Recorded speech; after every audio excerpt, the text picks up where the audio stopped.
What? Hey, and we are live, Ish. Every time we Yes. get to talking, it happens, doesn't it? And boom, there we go. Hey There guys. we go. Hello, everybody. Welcome to Uncensored Mind, episode 94, Ish. Yes, 94 it is. We are Oh, creeping up to that 100th episode. I'm so excited. oh, so am I. So am I. I mean, that's a long time. And a lot of you guys have rocked with us since day one. And just like I made the little post highlighting those who have bought shirts, trust me, we appreciate each and every last one of y'all. Angelia, I had to reach out to her because I didn't see a picture of her anywhere. And I know she has rocked with us since day one. So I reached out to her. I said, girl, I know you got a picture of yourself in one of the shirts. So let me have it. So to each of you, as you get your shirts, as you order them, send the pictures in because we love to highlight y'all highlighting us. We love it. Yes, So Ish, yes. how was your weekend? It was good. Karen, my weekends are always quiet unless I have like something specific to do. So it was another good, quiet weekend, productive. I got a lot of things accomplished around the house, errands, all that good stuff. How was yours? It was quiet. I didn't have to work this weekend for a change. Oh, So that's good. That's I was good. able to just lay around yesterday and today I slept all day. I'm not even gonna lie, my ass don't got old, y'all. This work Mm, killing me. So mm, I've been sleeping all day long. So hope I can go to sleep tonight to start my day yeah. tomorrow. But it's good to listen to your body and let it rest when it needs rest. Exactly. So And that's I'm good. not hard headed anymore when it comes to Mhm. my body. So when my Good. body say rest, I Mhm. lay down and I have to get it in. Hey, Yes. Janine. Hey, everybody. Hey, We have a everybody. great show for y'all tonight. And oh yeah, we got Terry Anderson. Mhm. Hello. So we have a great show for y'all. Y'all know we have Erotic Zone that's coming up with my girl E. Hey, now. Know that she is gonna bring it. So I hope you saw the video so that you could do the commenting that she said that you need to do. Now, we're going to get started. I'm going to start with my affirmation. Y'all know I can't do this thing without my affirmation. Every morning this week, I have been going in riding with Uncle Steve. Who is Uncle Steve? Steve Harvey. I've been riding with him. Steve has some very motivational words to speak, but he's speaking off of experience. He's not speaking just to be speaking those words. My friends, they kiddingly called me the female Steve Harvey years ago because I've had so many different jobs and I'm not afraid to go after any of them. But the more I listen to Steve, the more I realize I'm even more like him than I realized. And we're both alike because we have wild dreams that we are not afraid to go after. And I encourage any of you, if you have those dreams, don't be afraid to go after them. But it's going to take grace. So don't think it's going to be easy. God's going to take you through some things because you got to be able to appreciate what you have when you get there. And you can't appreciate it if He just handed it to you. So trust and believe it will never, ever be easy. But along that journey, you will also learn to be closer to God and to have that faith. So, with that, let's get ready for some uncensored mind and have faith that we can get through the night. Come on, guys, let's get it. Yes, Karen, that was such a beautiful word as always. Thank you, thank you, thank you so much for that. You always know how to get the show started off just right. We love it. Thank you. So, what's up, everybody? What's up now? You on mute now. Album was You on mute. Can we hear it now? There you go. so. What? Welcome to episode 80. There's that baritone voice we need. Yeah. Welcome to episode 94. Please remember to like, share, and comment, and also hit that subscribe button so you can always get Uncensored Mind content at the drop of a dime. We're gonna get right into it. we're gonna get right into it. Hopefully, everybody has had a beautiful, beautiful weekend. Everybody is doing well, and everybody is safe. So let's get right into it. The icebreaker question of the day is: who is the best rapper ever, and who is your favorite? I'll let you ladies start first. Take a stab. Don't do it. Take a stab. Don't look crazy. Oh, we looking crazy because, man, listen. Oh, my. I Karen, got would you mine like to down. go I first? got mine though. I All know. right. There you go. Easy. I love me some Easy. It was something about that voice, just so smooth, and his words so poetic. Easy, hands down. Okay. Who? It's a two-part question, actually. So, Karen, you only gave us one part. Well, it's two parts. So, each. Who is the best rapper ever, and who is your favorite? The best rapper ever. According to what standards? Like our standards? Whatever you think. Society? Who is the best rapper ever to you? Hove. Hove is your favorite rapper of all time? Hove is my favorite rapper of all time. And I think that he's definitely up within the top 5 of all time. Rappers of all you time. Actually saying, so you're saying Hove is your best, your favorite, and you're saying he's the best rapper ever for you. Yeah. It's a good look. What about the people in the comments? We want the people in the comments to comment on this. Even if you don't listen to rap, I'm sure you heard names like Tupac, Biggie, 50 Cent, the Baby, Lil Baby. You heard a whole bunch of names. Jay-Z, as Ish said, Eazy-E, as Karen said. I'm gonna jump out here and say my favorite rapper of all time is the Notorious B.I.G. Brooklyn in the house, without a doubt. Yeah. That's my favorite rapper of all time. I'll give y'all a little story. It was 1998, if 1997 or 8, if I'm right. I remember my mother calling me in her room, and she called me with the "Get in here now" voice. I thought I did something wrong. She told me to look at the TV. On the bottom of the ticker, MTV had the Notorious B.I.G. has just been killed. I literally stood in the middle of her bedroom and I started to cry. And in 1997, 98, I was 15, 16 years old. And that touched me like I lost my brother. If anybody who know me know I'm a super, super huge Bad Boy fan. Like at one point I thought I was Mace. But that touched me so much because I grew up listening to him, like to experience music at an age where I could now listen to it uncensored. I can consume it the way I wanted to. Big was that for me, and also be able to understand. You know how you can listen to music but don't understand it? At that age, I've started to understand the words, the lyrics, the delivery, his impact. And I was just so enamored with that whole that whole Bad Boy movement. And when he died, it touched me.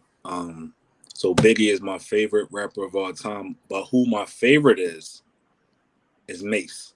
So Big is the greatest rapper of all time for me, and Mace is my favorite of all time. So that right there is my little story. What y'all got to say in the comments? Let's see what these people is out here saying. Ebony said Tupac is my favorite. Yeah, she loved her some Pac. Okay. Angela said Tupac definitely the top and don't have a favorite. T said Biggie best, Nas favorite. Helen said Snoop Dogg for her. Jen said my number one is Jay-Z / Biggie. Tara said Biggie best favorite as well. Of course she's gonna rep her neighborhood. You know what I mean? She a Brooklyn girl, so she definitely gonna represent her neighborhood. I guess that's both Big and Jay-Z. Rhonda said Bone Thugs. Brenda, Biggie again. We got a lot of Biggies. Jennifer said, damn, yes, Nas. You know what I mean? And Tara said that was one of the saddest days ever. And she lived in the neighborhood, so I'm sure she's seen. You know what I mean? How it affected the neighborhood, her community in Brooklyn. Yeah, that's my story though. Like I stick by that like a mug. Like I do not like care to tell people. I am not ashamed to sell. I shed a tear. I shed a tear when that man. And it was so I mean, bad. that's the way it is. That's- I cried when Yeezy died. I ain't lying. I cried like a baby. To this day, I can't listen to a Tupac song. I can't. Nothing. I'm not a fan. I can't. I know he's made some great music. I just can't rock like that. My loyalty is to my people. It's my bad boy people, and lives was lost over that beef. So I can't do that to my man. Oh, I love me some Pop, man. Clips, what up? I remember when they called you Lil Mace, bro. That's true. That's me. You know what I mean? Hat to the back. I thought I was him. My dad, even to this day, still called me Mace. He don't even call me Darnell now, none of that. He called me Mace. So.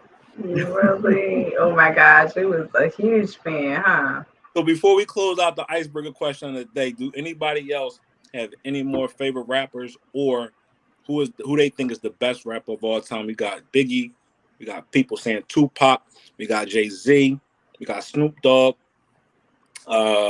we got Nas. We got a good list. So KD, we're gonna come to you one last time because you gave us one answer.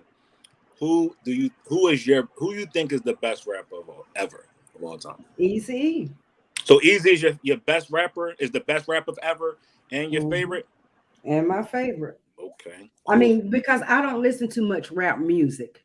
So, but he is one that I can listen to and groove to anytime with any of his music. And like I say, I was a big Eazy-E fan. I just really liked Easy. And to me, he was the best ever. Congratulations. So Eazy-E's for Karen. East rolling with Hove. And I'm a big fan. So, and we got T in the comments getting ready to make an appearance with Nas being his favorite. All right. Leave it to me to be the different one, huh? The reason why we bringing up is the reason why we asked that question this week. There's been a lot of conversation inside the music culture because DJ Khaled dropped this album this week, Friday to be exact. And one of his special guests on the album was Hove, and he tore that verse down. He tore that verse down to the point where people was like, wow, we need another Jay-Z album.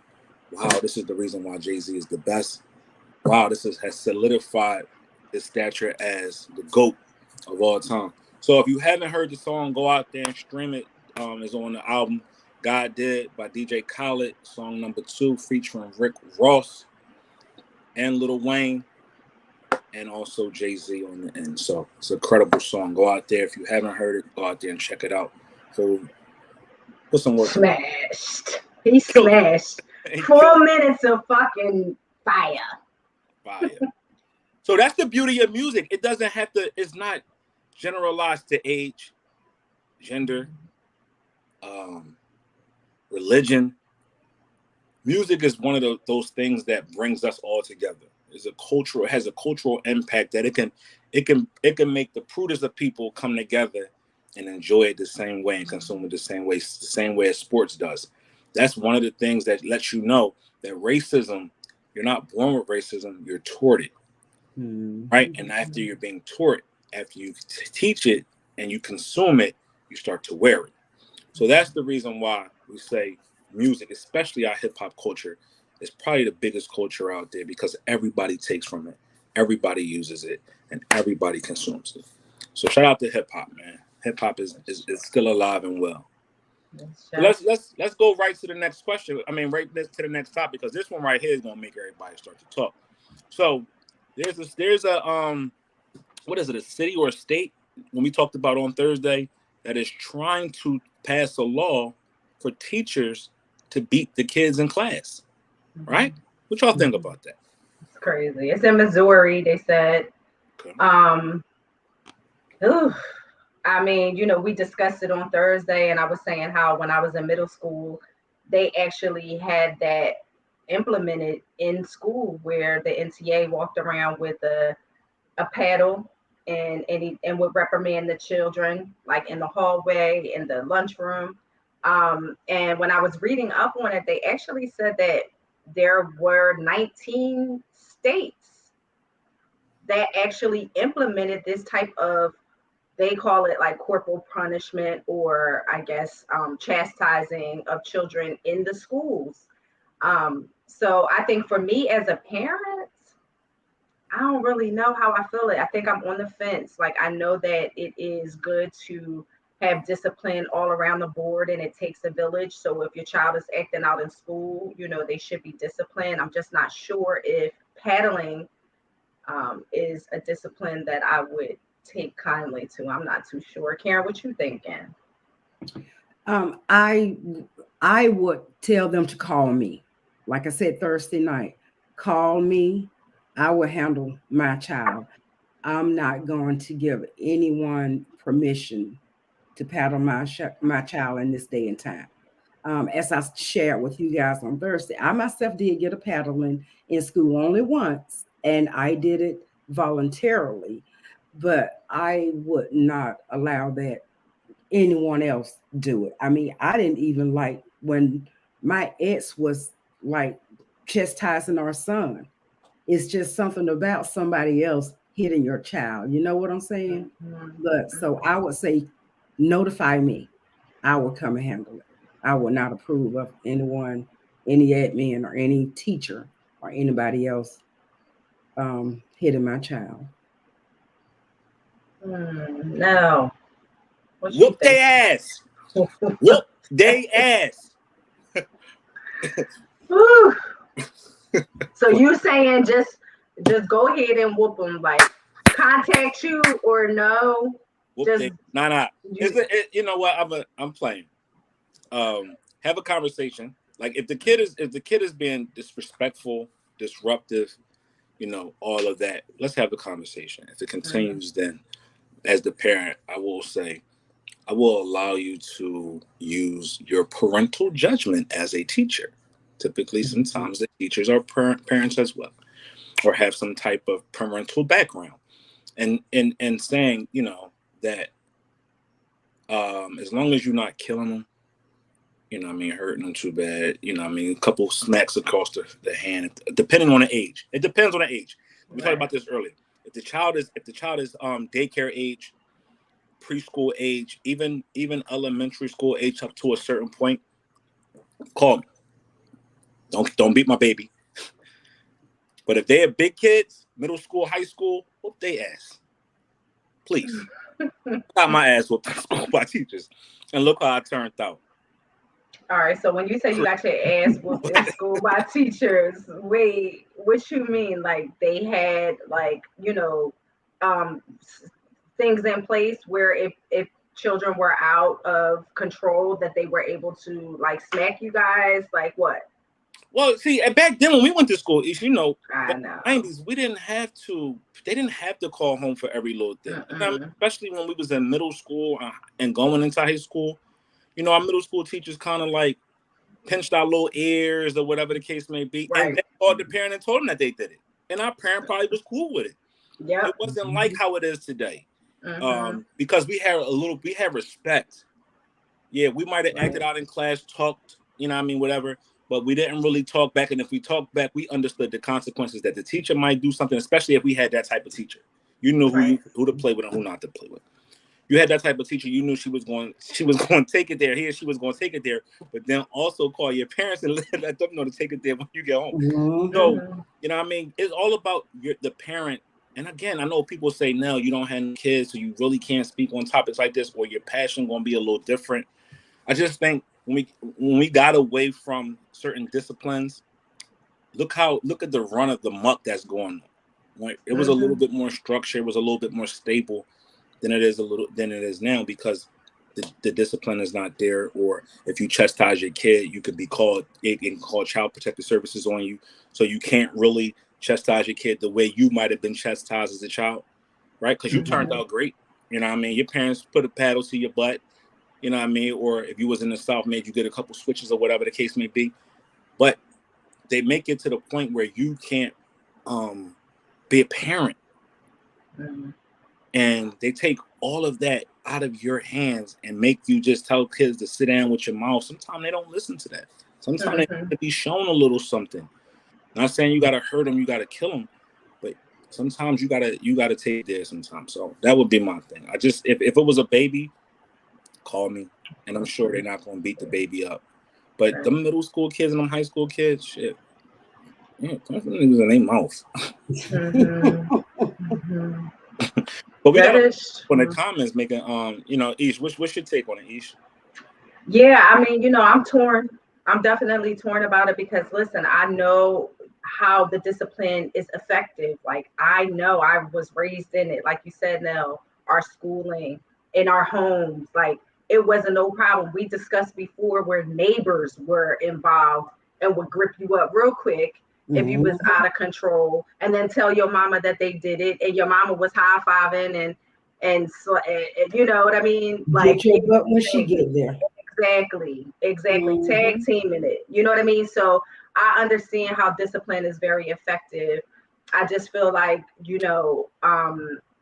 when you allow other people to begin disciplining without involving you or just out of the blue, let's just say, then sometimes it can get a little sticky in this day and age. You know what I mean? People might take it a little too far with the kids.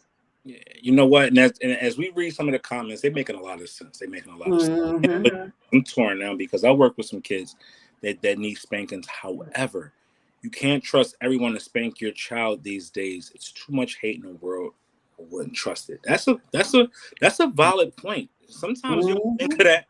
You know what I mean? Again, when you don't have kids, it's a little bit different. But when you're around it and you're around all of just the hate, that makes a perfect sense. And then Laura says, she said, I don't disagree. I disagree with it. I don't agree with it at all. It's because parents discipline with love. And some teachers, I doubt, will. So that's a legitimate, valid point. You know what I mean? Some people, you never know what a person agree with that, Laura. And they take it to work and they taking their aggression out on your child, then you're going to want to fuck them up. That's the reason you know what I mean? Right. They're going up there trying to fight. You know what I mean? Exactly. So, and they calling the school police on you. I get it. You know what? I like this show because it helps you to understand different perspectives. As I'm hearing these perspectives and reading them, I now say, just call me. Just call me. We can have a conversation. We even can come face to face in front of you and have this as a teacher, student, parent. And, hopefully it gets better. But you know what? As y'all say those things, it makes perfect sense. The name says, no, my mom was a teacher at the school. So we did some, she was told, and my dad took care of it. Took care of it. So, yeah, I mean, so if you can she said again, if you can beat them at home, why should a teacher? Right. And then Brenda says, I raised my children. It's the teacher's place to do so. Right. Any other things on that? But then somebody else says, she says, these new kids bad because they don't get beat enough. Yeah. We see that all far too often. You got some disrespectful kids out here nowadays. They so disrespectful. They don't respect their own parents. They don't respect themselves. They don't respect these teachers. What do you do in a situation like that, ladies? What do you say for that? Take them damn games away, because those games they are playing are teaching them to be disrespectful. And I totally believe that. Nobody would ever convince me any further. I mean, Mortal Kombat started with that. It teaches them violence. It teaches them nothing but hate. What can we expect? What can we expect when the games they play teaches them nothing but hate and disrespect, and they going out there displaying it to the world? What can you expect? Jennifer asks us a good point. She said, "But does it have to be physical? Does the discipline have to be physical?" That's a good point. That is a good point. And I feel like too, I think what they're thinking is that, for the verbal warnings that are being disregarded, that then I guess they would then take the physical stance on things. But you would think that the verbal warnings would be enough. You know what I mean? So you wouldn't have to take it to that point for the physical. So I guess the physical is like the last step. Cool. Let's read a couple of more comments before we wrap up this topic. Brenda said flat out, don't touch my child. Period. Mm-hmm. Don't touch me. That part. Let me deal with it. Call me, let me deal with it. She said, don't touch me. A lot of people share those same sentiments, Brenda. Laura again is chiming in and said most of the mothers are kids themselves. Let's talk about that. That's a good point. Most of these mothers out here nowadays are very, very young. Mm-hmm. And these young kids is raising kids. They don't know anything about proper discipline or proper structure. So does that continue to perpetuate the motions once these kids start having kids? Yeah, for sure. Yeah, For sure. I mean, that is so true, because how can you teach? How can a child teach a child to be mature when they are not mature themselves? Right. And in that case, who does the blame fall on, Nell? I mean, who? The grandparent? Well, the grandparent didn't go out and have that child. So, I mean, in that case, I wouldn't know what to do with that. Only thing I can say, you teachers, my bonus daughter is a teacher. I salute you, because it's just something I don't even know if I could deal with it today. Oh yeah, it's definitely rowdy. Yeah, absolutely. Mm-hmm. Definitely.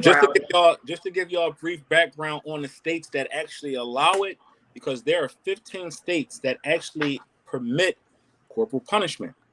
South Carolina, KD, Georgia, Florida, Alabama, North Carolina, Tennessee, Mississippi, Kentucky, Arkansas, Texas, Louisiana, Missouri, Oklahoma, Arizona, and the last one being Wyoming. Looks real. Southern. It looks real southern states. Right. Yeah. Southern states that allow the death penalty. So corporal punishment in those 15 states are permitted. If you live in those states, just know that they could beat your child without calling you. God forbid. Don't go up there snapping. We don't want to bail you out of jail. Well, I tell you what, they got one time to touch either one of my grands. I'm just making that known right here, national. Right. Guaranteed meal. What you say right here, national? I'm just giving y'all a heads up. Right. Yeah. So you've been warned. And there are 28 states. There are 28 states out there that prohibit corporal punishment on all levels. We're going to read a couple from, because we got people that live in these states that are from our Uncensored Minds family. Let's start it out with Pennsylvania. Is one of those states that does not that prohibits corporal punishment. New Jersey, Delaware, California, Hawaii, Alaska, Virginia, Ohio, Michigan. So we have people that live in those states. There are other states that we didn't name, but those states right there, if you heard your name called for prohibit or expressly permits it, then just know it's out there. Any final words on that topic? No. Comment right here is the one, though. This is the one that has resonated with me tonight on this topic. Most of the mothers are kids themselves. That's real. That's a real statement. Yeah, that's a real statement. And when you break it down and you look, you're like, wow, that's serious. Yeah. And the generations are younger and younger too. So you figure sometimes the mothers are young, the grandmothers are young, the great grandmothers are young. You know, you see the generations where they're just younger and younger. So whereas back, 25 years ago, if you were young and having a child, the mothers, the grandmothers of the children were elder, they were up in age. You know what I mean? They weren't 30, 40 and young, you know what I mean? They weren't young grandmothers, you know what I mean? They were grandmothers of age, and they were able to implement what you weren't able to. You know what I mean? Right. They were able to instill That those wisdom. exactly, and that discipline and that respect and that, you know what I mean? Whereas now it's a little iffy because, you know, everything is just getting younger and younger. They're all in the club partying together now. You know, Yeah. it is Yo, what this it right is. here, Denise makes a great comment. She said, "My daughter acted up one time in school. Her dad beat her right outside where her friends could see it. She never misbehaved again." Light bulb came on for me. 3rd grade, Longstreth Elementary School. My dad, I was acting out. Miss McLaurin's class, she called him. He came up there. He whooped my ass in front of everybody. At the time, Longstreth had pods. What pods was, it was a bunch of classrooms and a circle. And when you open the door, you had class here, class here, class there. So that means I was in 3rd grade, 3rd or 4th grade, 3rd grade, and all 4 of the 3rd grade classroom, because it was 3-1, 3-2, 3-3, 3-4. They all see me get beat. I had to live with that through elementary school. I would have had to live with that through middle school, but I wound up going to a different middle school that wasn't in my neighborhood. But when I went back to my neighborhood for high school, they surely remembered it. So that right there can scar a kid. But also, as Denise said, never misbehave again. Now, Denise, I'm hard-headed. I misbehaved again. Your daughter didn't. So shout out to your daughter. To your daughter. Not misbehaving. Nell, he's a hard-headed ass. So you gotta understand that. We got one more. We're gonna read one more comment. And Charlotte says, the job of a teacher is hard as hell. We do everything and teach. It's not easy. Let's clap it up. Thank you, Charlotte. Clap it up for Charlotte, because we don't give enough love to those that are going out here educating our young folks. We need to show much respect and admiration for those that are educating these young minds and making sure that they have the education to go out there in the real world and be something.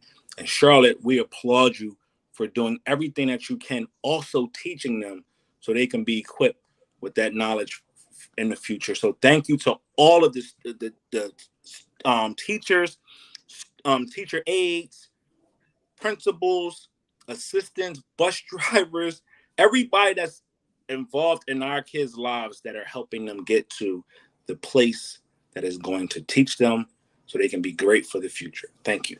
Nell, pull up retired chef's answer. Now, that's something that I would not be opposed to right there for the older kids.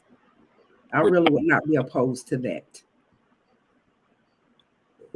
Let's go to retired chef's comment and see what he had to say. What did he say? Let me see. It's right here. It says, it says with all the technology, I start putting the kids acting up on the local news. Imagine seeing your kid on the nightly news. For the older kids, I would not be opposed to that. KD, they gonna see it as a photo op. These kids nowadays don't care. It's horrible. They'll see it as a way to grow their Instagram followers. And TikTok. They will see it as yeah, you're right. I ain't think about that. Everybody want to go viral. They will see it as a viral moment and use that for more dumbery. Yeah. Yes. And then in the comments they'll be like, "Oh man, they did that to you. Oh man." Yeah. I didn't think about that. Yeah, Richard. They would really think they have kids nowadays is different. They different. They would get in trouble just to get on there. They had the flash mob down South Street in the summertime, beginning of summer when it first started. They tore South Street up. They had kids in the camera dancing. Doing a blick dance. I'm like, these kids is crazy. I would never want my face to be seen on camera if I'm doing something. My mom would kill me. They wild. They just do not care. Off the hook. And they're going to use it to their benefit, some kind of way, shape, or form. They're not going to look at it as like a negative. But the one thing that the resounding message that we want to leave on this topic is thanking those teachers. Thank you again to all the teachers out there for doing such a beautiful job. Thank you for the ones that are taking their job seriously. And to those that are aspiring to be teachers, our prayers are with you. Yes. Yes. Right? Our Thank you. prayers are with you. All right, we Mhm. got a doozy of a topic here. You know how this is the time when we start to ramp up. KD says what she says, Nell gets on her. And this is going to be one of them things where we're going to clash. T should be right along right now. But this right here is crazy. I'm probably on KD's side right here. And I'm normally not on KD's side right here. But is it a bad thing to be on KD's side? not with this one. Mm-mm. The man gives his best friend a first class seat over his wife. The man gives a first class seat to his friend over his wife. We got a little video to help understand where we're coming from with this. His friend to sit in first class but paid for his wife to sit in economy. Y'all gotta listen to this story though. So the wife wrote, "My husband and I haven't been on a trip out of country for years, while he goes every year with his best friend. His reasons for going with him is because they both go to attend sporting events. This year, my husband told me I could go with him and his friend since they were visiting a new destination. He paid for my ticket and everything else since I'm a stay-at-home mom and have no job. The kids were left with my mom. However, when I found out that he had booked first class for himself and his friend while I got economy, I just couldn't hold my tongue. I confronted him about it and he at first refused to discuss. Then when the argument got heated, he yelled, 'I paid for your ticket. Isn't that enough?' Then kept on about how I should stop acting like I was royalty and that if I come to think about it, even economy is fine for me since I technically don't work anyway. I cried because of what he said but decided to just not go altogether. Good job, sis. He changed his tone and started begging me to just go with what he planned, but I declined. I don't blame him. I went to pick up the kids from my mom's house and he came back 3 hours later huffing and puffing about what happened. His friend sent me a text calling me entitled and said that this is the reason why he didn't want my husband to take me with them, and I just proved his point. I did not respond, but I blocked him since he's gotten increasingly rude over the past few months. He, my husband, said I keep crying about being excluded, and this is what happens when he finally decides to include. Whoa. A lot to unpack. All of that left out Thursday, Nell. It was a lot to unpack. Yeah. We couldn't share it on the thing. We had to download it, but we talked about this kind of in detail on Thursday. Now we wanted to share it with the whole world. What do y'all guys think about that? What's your thoughts, ladies? What's your thoughts? My thoughts have totally changed after seeing that, because like I say, all of that was left out of our conversation. I was led to think in a different way. He was wrong. He was totally 100% wrong. She should not have wanted to go on the guy trip. I do stand by that. But you're going to invite her and then talk down to her? Like, he was wrong. He was wrong. See, I didn't see the letter. I didn't see all of that he asked her to go because he has not taken her on a vacation ever. And he invited her to go. And then he bought her the economy class ticket and told her that should be good enough for you. You don't work anyway. How dare he talk down to his wife, the mother of his children? How dare he tell her that she should be happy to even get that? How dare he? How dare he? I know. These comments is killing me. How dare he? She should divorce his ass, get the fuck away from him. A narcissistic pig. I agree. First, I say, sis, you let them have they guys trip. Like, why do you even want to go? What is the purpose of that? Number one, if you're concerned about what goes on during these guy trips or whatever the case may be, then you take that up with your husband. Like, you didn't see that letter. That letter changed the whole thing. Right. Yeah, but still, like, why do you want to go on a trip anyway? Yeah, it is because his sorry ass has never taken her anywhere. Right. Exactly. We see that. But then we see the best friend sitting in first class. He didn't even want to give up the beard. Nobody wanted to give up the beard. The beard, Brokeback Mountain. I think everybody has that. That's why he was so feeling. mad. They were going to Brokeback Mountain. Yes, it's more than a guy's trip. Yeah, so romantic getaway. Brokeback Mountain. That changed the whole thing for me. Hold on. Come on. Did she say beard? Yes. She ain't know what that was on Thursday, but now she do. Like I said, I ain't see that whole thing. If I had seen that Thursday, that changed the whole thing, Neil. That changed the whole thing. Right. Yo, the comments going crazy. They're going crazy in the comments. Sound like Will Smith and Tisha Campbell. Romance. I don't. Yeah. I don't think she should have wanted to go, but he should have done something for her for another time. Just absolutely, I agree. You know what? KD, you shutting it down. T even said, "Damn, KD. Damn, KD. You going in tonight?" But as I said, KD, I'm on your side with this one. Even though I knew you was going to go ham. I knew you was going to go on the attack. I knew you was going to slay him. I knew it.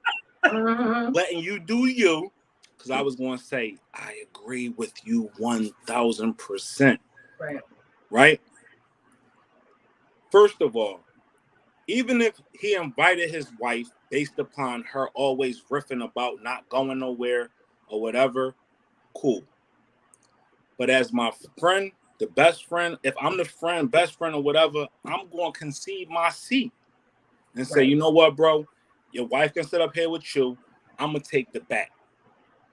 You did? Because that's your wife at the end of the day. Ain't nobody over my lady. My friends is my friends. They my dogs. I love them to death. But they understand. Right? They going to understand. But at the end of the day, the moment you invited her, regardless if it was a guy trip or whatever, the moment you invited her, she now becomes priority. She now deserves the perks that was for the best friend. All right, best friend, you still got a ticket. You gotta sit and coach, bro. My lady gonna sit next to me. I don't feel comfortable. How do you feel comfortable as a man and or woman, if whatever the case may be, to have your significant other behind you while you chopping it up with somebody else? Now, I can't even see if my man, his best friend's girlfriend would have went and they back there and coaching away in first class. That's just not right.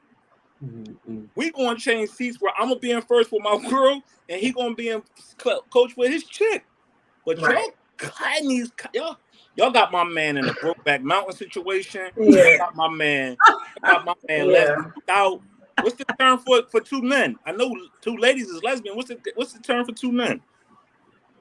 Brokeback Mountain. Brokeback Mountain. They were headed to that Brokeback Mountain trip. What, they rubbing bears together? You never seen that movie now? Man, I'm cutting my shit off Monday. Ain't no bear. No. I don't even want to be associated with don't you do it. Don't you do it. We said hell to the no. No. You know what beard mean now, but Brokeback Mountain, just look at that movie. Everybody, if you haven't seen that movie, look at it. But for you, if you can stomach the movie. I think he's totally offline. I think he's totally lost his mind. His friend even lost his mind, bro. You have, first of all, you can't talk. Right. You can't tell me.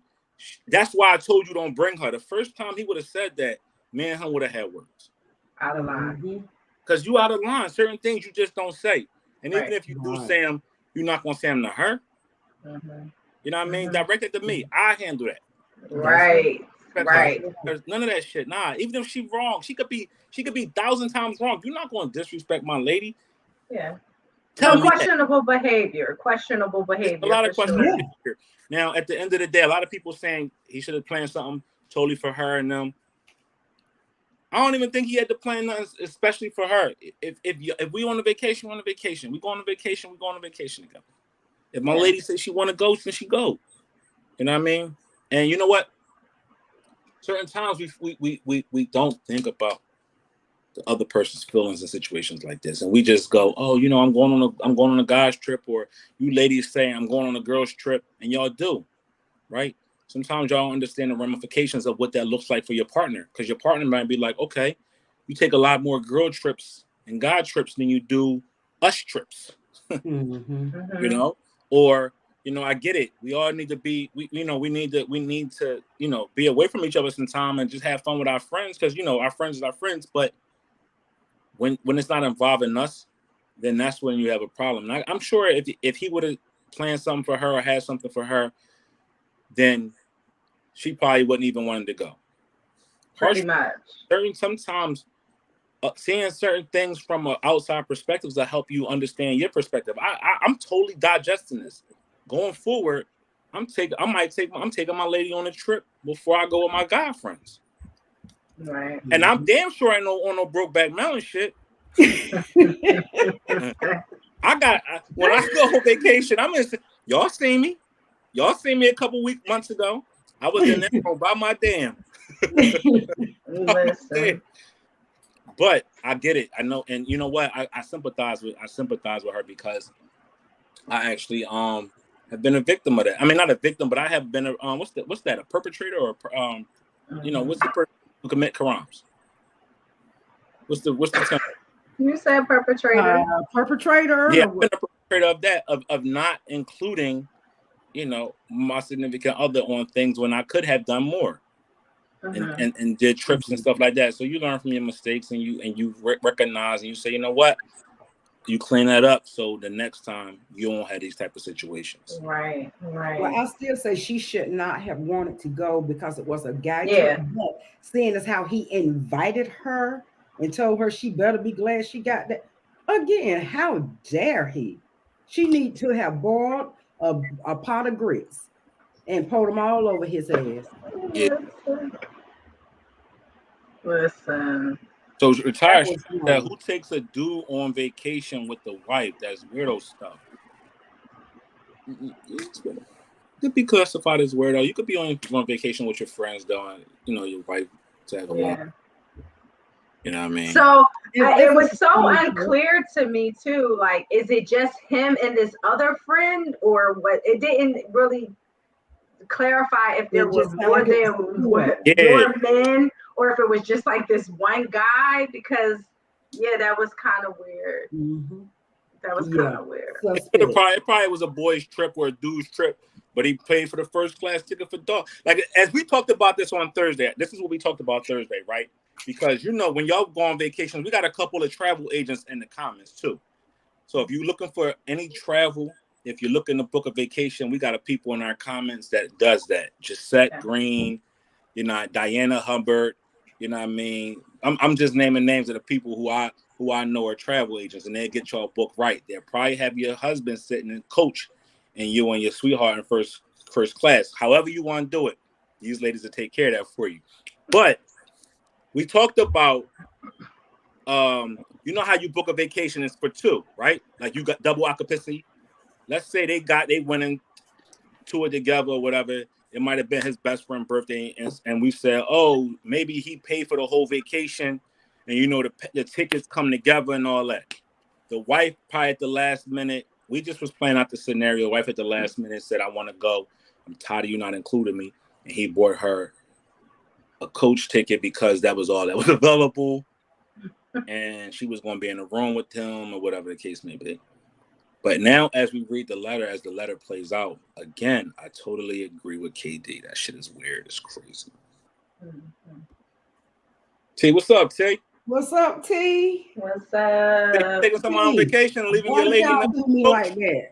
You and Nell knew I was gonna go off when I read that whole letter. Why did y'all like first of all, you gotta calm down a little bit.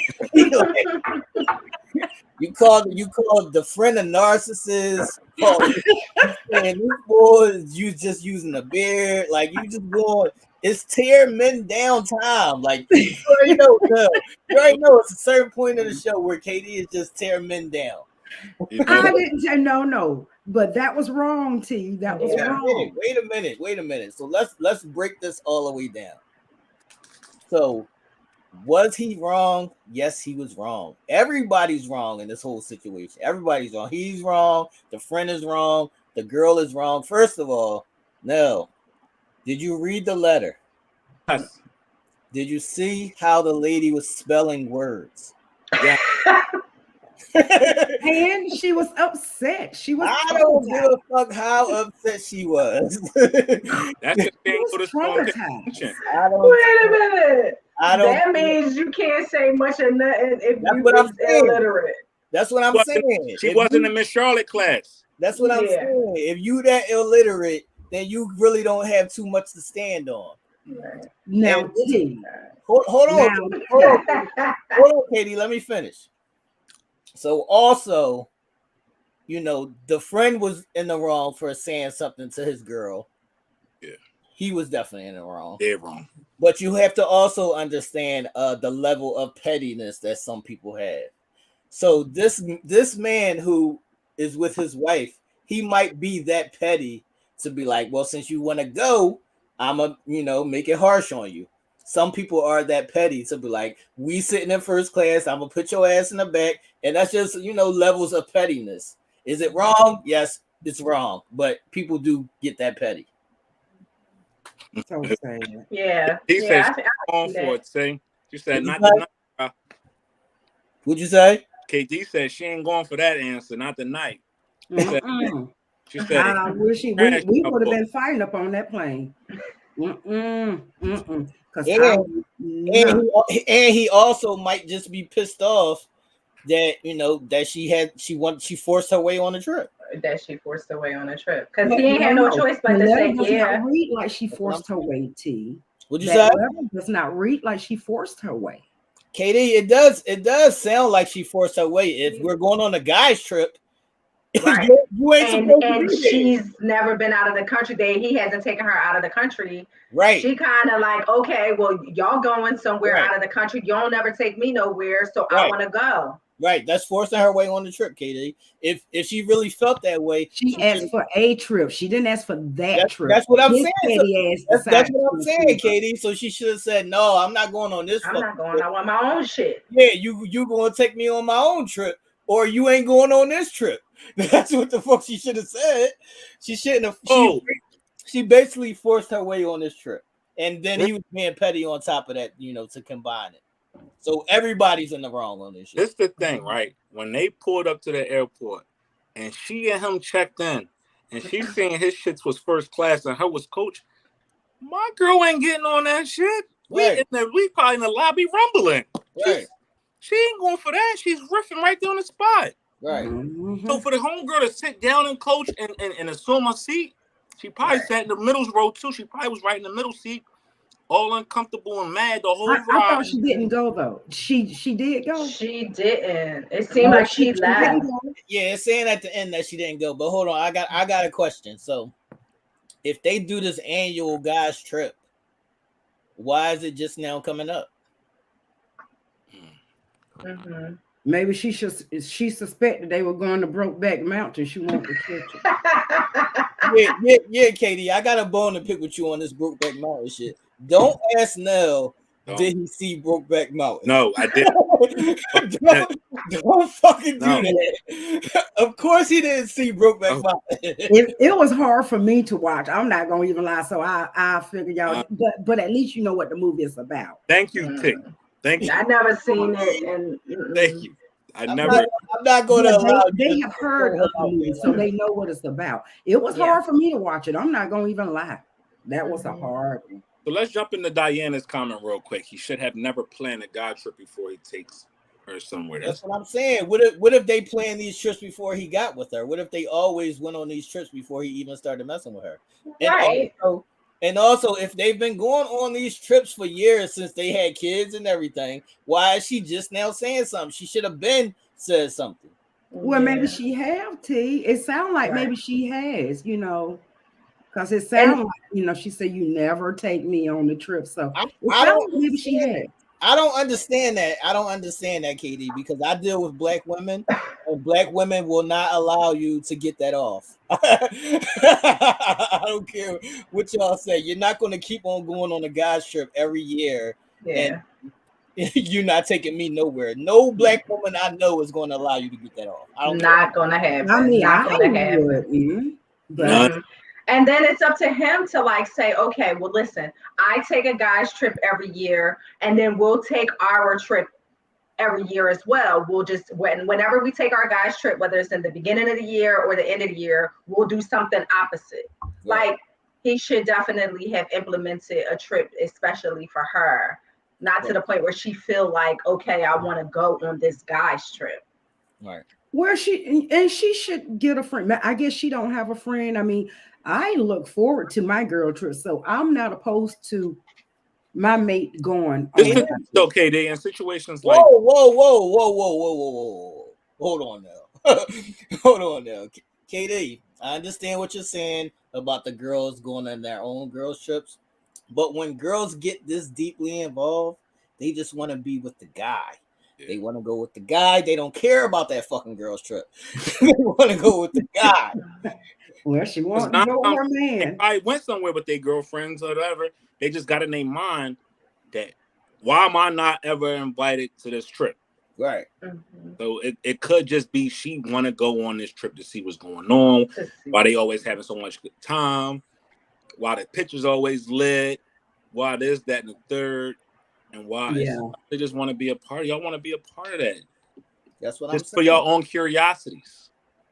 I don't know. Because I wouldn't want y'all tagging along on the girls' trip. So then I would just leave that space just for the guys. And if you feel like some shit is going on that's not appropriate, then you figure out another way to handle it or another way to, deal with it. Communicate. Whoa! Yes, she is. Yes, KD. Love match. Yes, she is. You are so gorgeous. Is that DJ? DJ, is that you?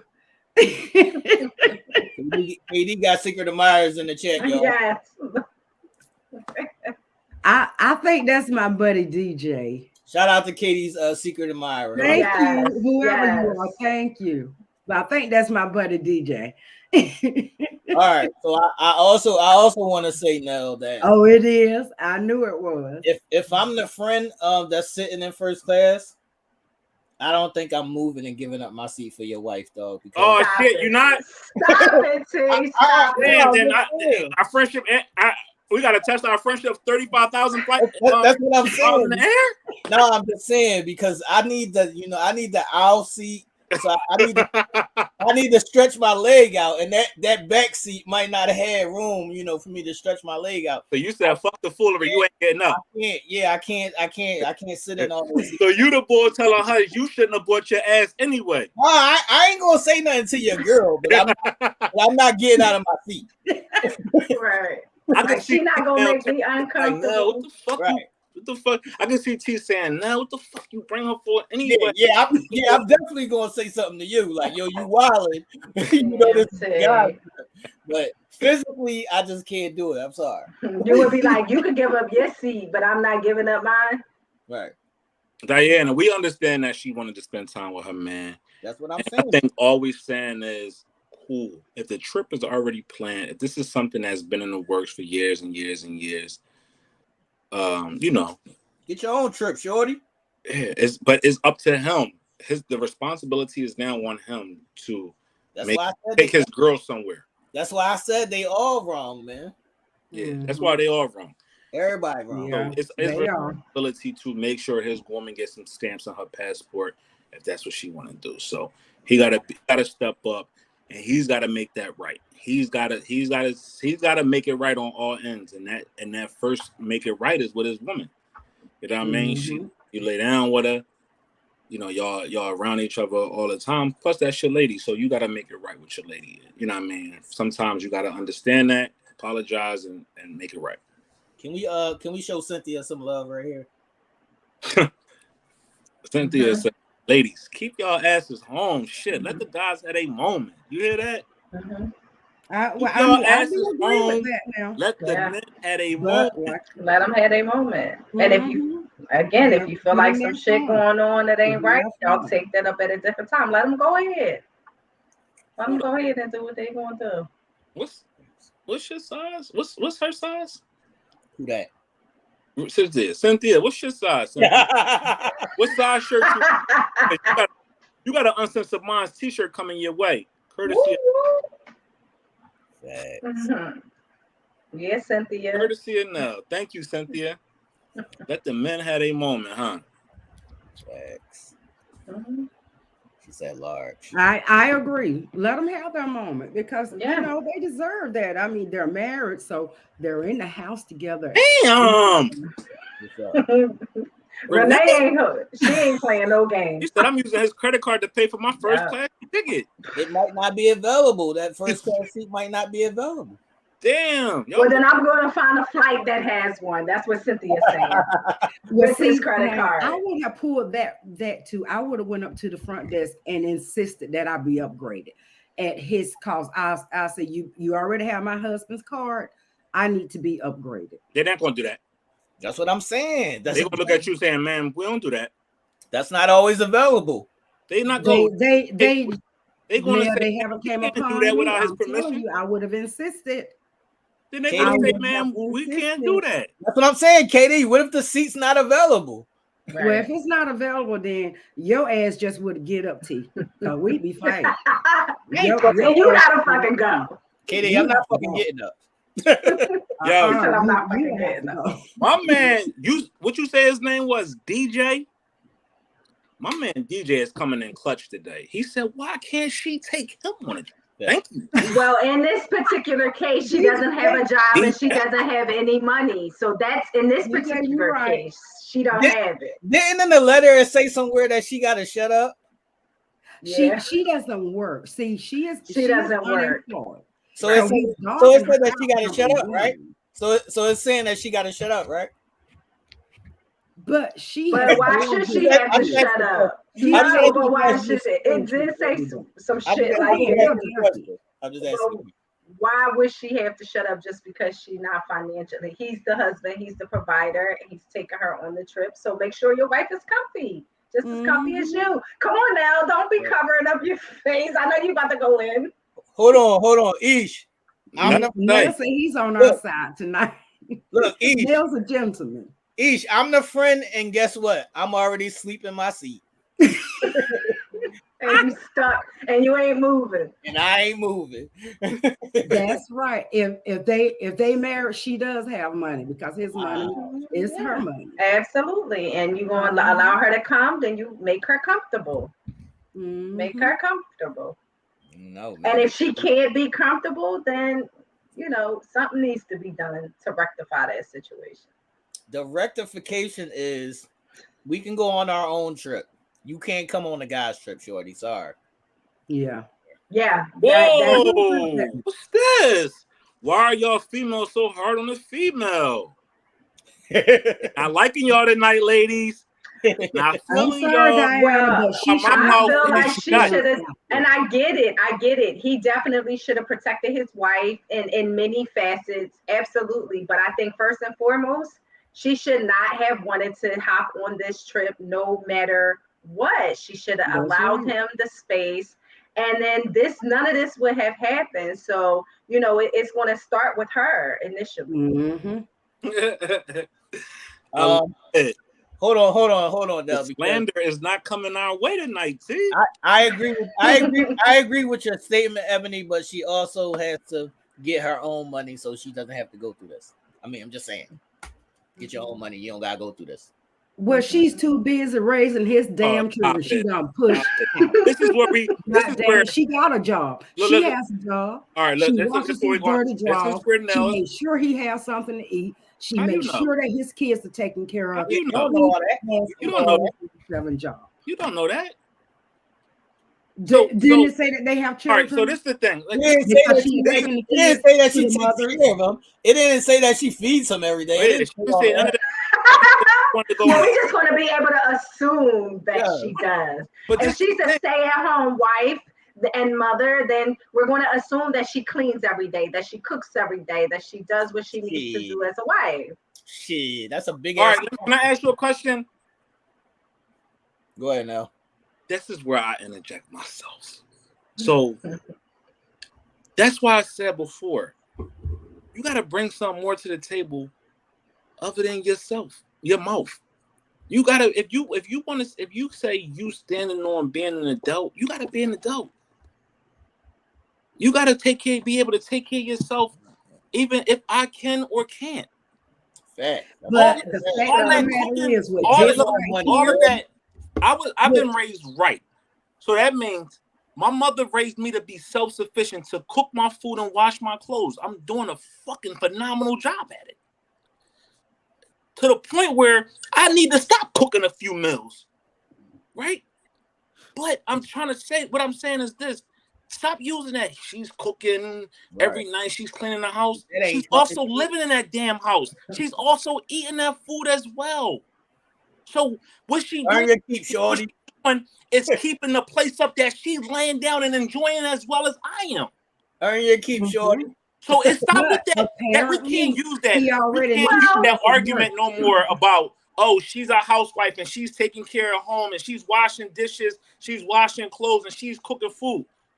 She would have to do that regardless if it wasn't me in the house either. Okay, so let me get this straight. Let me get this straight though. Get it straight. So, let's get it straight. So because she is not working, bringing home financial assistant, because she is not bringing home financial assistant, he can talk to her any kind of way. She is not worthy to be treated like a wife because she is not financially input. Is that what I'm hearing? Is that what I'm hearing? Because if that's the case, she don't need his ass. Dump his ass, find her a job, and take care of her. Say what the fuck she need him for? If he gonna down her because she's not working, what the fuck she need him for? Wait a minute. Wait a minute. Wait a minute. Nothing like that, and never did we say that. Yeah. Let her say y'all are saying that she needs to bring something to the table. Hell, she is bringing something to the table. What's she bringing? Just because she's not bringing monetary value to the table. She's bringing monetary value because she's taking care of his kids while he can go out and work. She's bringing monetary value because she's keeping up everything while he go out and work. She's bringing monetary value to this relationship. So never down a woman. Can I ask you a question? I haven't been in that position. Can I ask you a question? If the man wasn't there, wouldn't she still have to fucking do that?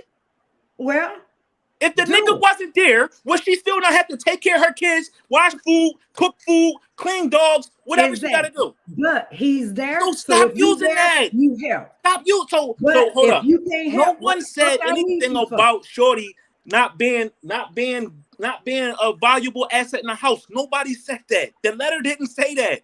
What I said was, and you want to be taken serious, then take yourself serious. Do for yourself. You can't depend on nobody to do nothing for you that you can't do for yourself. If you got it, you know what? It takes that whole argument out the equation. If you can do it for yourself, you ain't ever got to worry about nobody doing it or asking nobody for nothing. You can do it for yourself. But we don't know why she's not working. Right. We don't know why she's not working, or that may be there. No one said nothing about her working. No one said that. I said this goes back to when y'all make comments about she's cooking and cleaning. I'm touching on a comment you made about cooking and cleaning. Cooking and cleaning ain't all the fuck what it's cracked up to fucking be. It ain't the end all be all. It ain't. Because if I die today and she ain't got no goddamn job, what's she gonna do? Well, who's to say that she's not skilled for a job? Whose fault is that? Maybe it works. Whose fault is that she's not skilled? Your fault. If you're not skilled to take care of yourself, that's your fault, not mine. No, I said who's to say she's not skilled. Who's to say she's not skilled? I ain't said she wasn't skilled. Just chose to be a housewife and take care of kids. Hold on, y'all. Y'all killing me with the men ain't shit. Hold on now. So if that's what she chose, then that's what she chose. She can't get mad. You can't get mad if you chose that life. That's what you chose. Maybe they discussed it, and they decided. Like Ebony, please don't take this as we beating up on stay-at-home moms and stay-at-home wives. That's not what we said. When you start requesting shit and you can't take and you can't do for yourself, then whose fault is that? It's nobody's fault but your own. We can't be pissed at somebody saying you got to be able to stand on your own 2 feet. That's what I'm saying. You chose this life.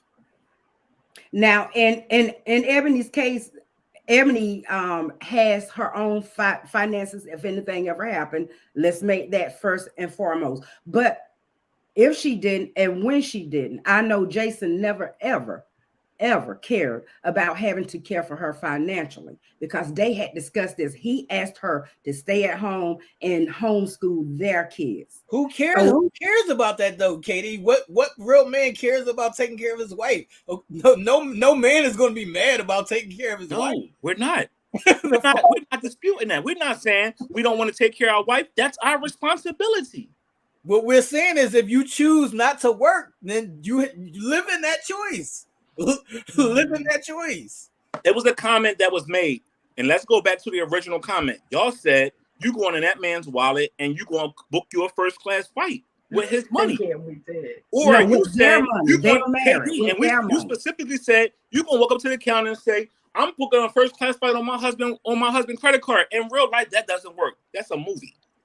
In real life, that don't work. No, it's not a movie. Yes, it is. I'm too positive that it'll work. The only way They are married, it's their money.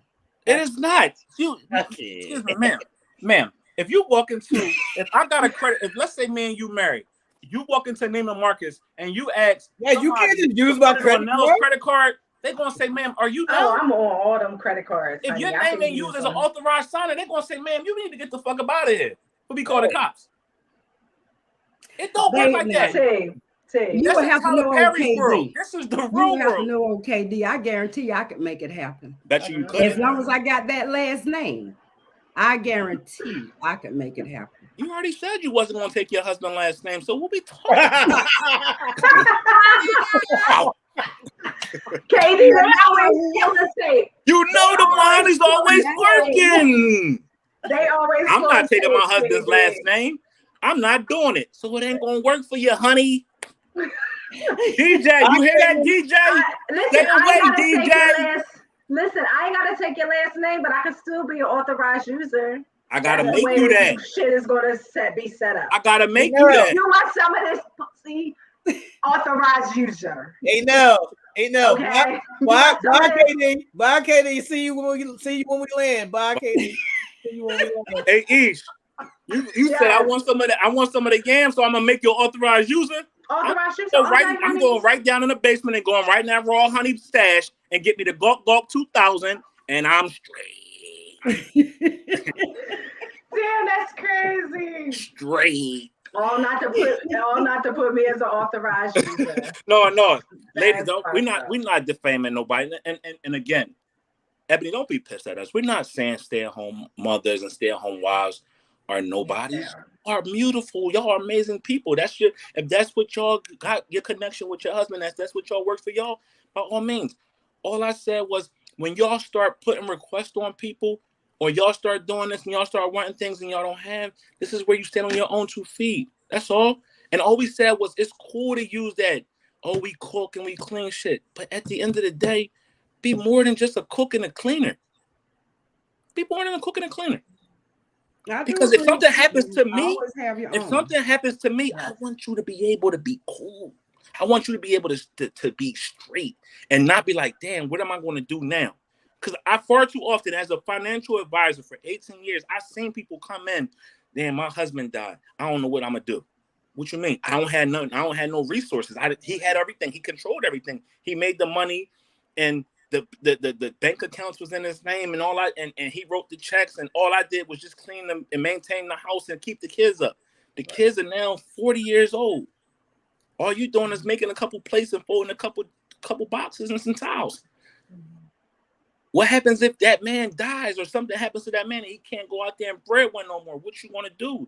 That's all we saying. We're not taking away from nobody's existence. We're not saying nobody is half of themselves or nothing because you don't. No, we're not saying that. And yes, as men, we want to take care of our responsibilities, and our women, our wives, our girlfriends are our number one priority in a lot of cases outside of our children. So at the end of the day, a real man is going to step up and handle his business. That's true. And Katie, you still got to go to the back, so we'll see you when we land. Damn, Diana's the real one. Diana financed that trip. Look what she said. I always pay my own way. And sometimes his way and his homeboy way. That's That way sound like too a much for threesome me, to me. Diana. You That too sound like a generous, threesome to me. girlfriend. That sound like a threesome to me. Bye now. All right, Diana. She paid her man weight and her home and his homeboy too. Thumbs up, Diana, you a Diana. sugar mama. Thumbs up. Are you a sugar You mama? get a double thumbs up, Lots of Diana. thumbs up.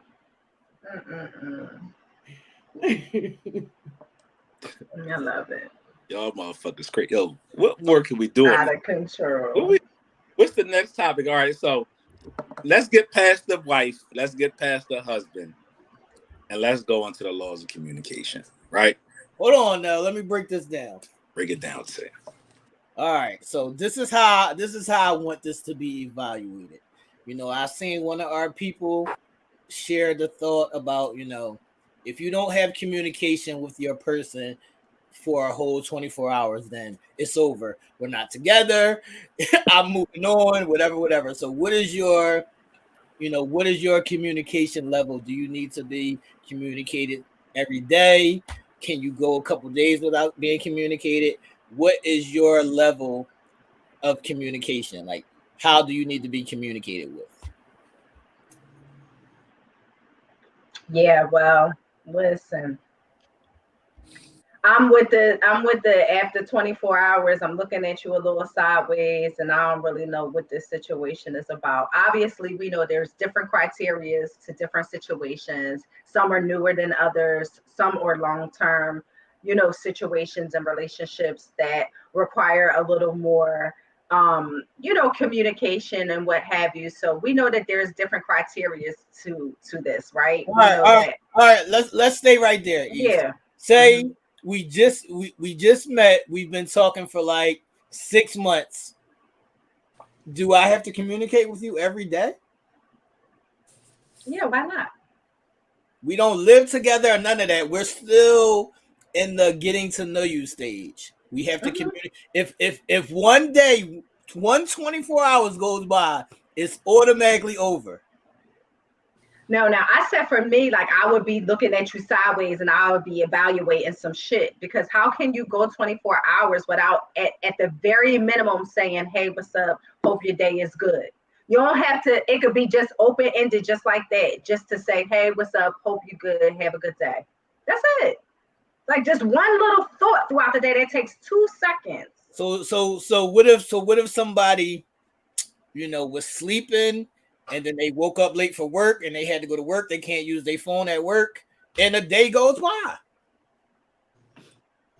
I mean, I get it. Shit happens for sure. But I mean, at some point in 24 hours, there is 2 seconds for you to be able to utilize your fingers, at the minimum, your fingers, and say, hey, thinking of you, day crate, whatever. 2 seconds it takes. 2 seconds. So I think this is a part where some women go wrong, and maybe even some men may go wrong in this area, because when you put yourself in that position where you're not self-sufficient and you're used to that person and you constantly depend on that person, then you see when people break up, people start losing their fucking minds because they're no longer, with that person. That's a part of being self-sufficient. You can go 24 hours without, speaking to this person. You're gonna live. You're not gonna die. Understood, and I do agree. But I feel like if you are in a situation with someone, whether it's a friendship, relationship, whatever y'all want to call it, it does not take much or require much. And I get people are busy, have shit to do, need their space, need their time for themselves, but it takes 2 seconds just to say, you crossed my mind, at the very minimum. So are you not allowed that space where anything could have happened? Somebody close to you could have passed away. You don't feel like fucking talking to nobody. Are you not allowed this space to not communicate? I think you are allowed that space. I think it's important. And I feel like I should be one of those individuals that you should want to share that with me, at the very least. At the very least, like you not even sharing something such as that and such as heavy as that then even after 6 months, I should be a friend enough to you for you to be able to say, yo, listen, I just lost somebody.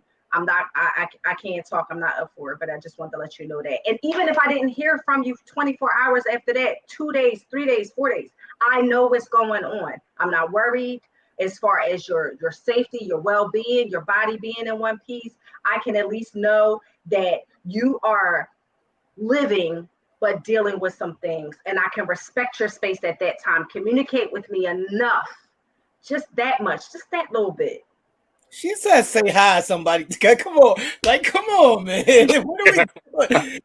What are we doing here, man? That's right, Laura. That's not real. Hi, somebody. I know. That's not real. Some people go into deep, dark depressions, and they don't want to fucking speak to nobody. So it's not that they don't want to. They will communicate with you, when it's time, but they might just need a day. I listen, I get it. I respect space, I respect boundaries, but it's just a simple common courtesy. That's it. Simple common courtesy. We could go hours without texting each other. You can text me and I can respond 3, 4, 5 hours later, but I'm responding. Or vice versa. It's just something simple and small and minute. Right, but what I'm saying, Ish, is if you don't respond, I'm not gonna fucking go crazy. I'm just gonna wait until you respond. Now I got a question, Ish. Yeah. Great points. You really made some great points. So when you do get in contact with that person, however long it's been, after 24 hours or however long it's been, is your first thing once the phone is connected are you leading with, how come I haven't heard from you? Or are you saying, or is it motherfucker, where the fuck you been at? Or are you saying, hi, somebody died, like Laura said? Or are you starting the conversation off with a hi? Or you going straight in with the fuck? I ain't heard from you in a couple days, or why I ain't heard from you all day? How is the conversation? Let me tell you something. Within those 24, 48 hours, whatever the case may be, I have slowly decided how I'm going to move from that point forward, because that space lets me know something.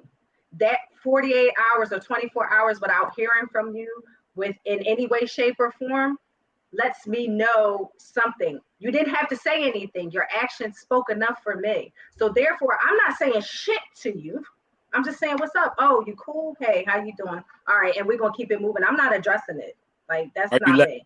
So after the 24 hour, the 24 to 48 hour period, and y'all do start talking, has that dissolved? Are you just absolving yourself from that situation, or are you allowing it to still cultivate itself and go from there?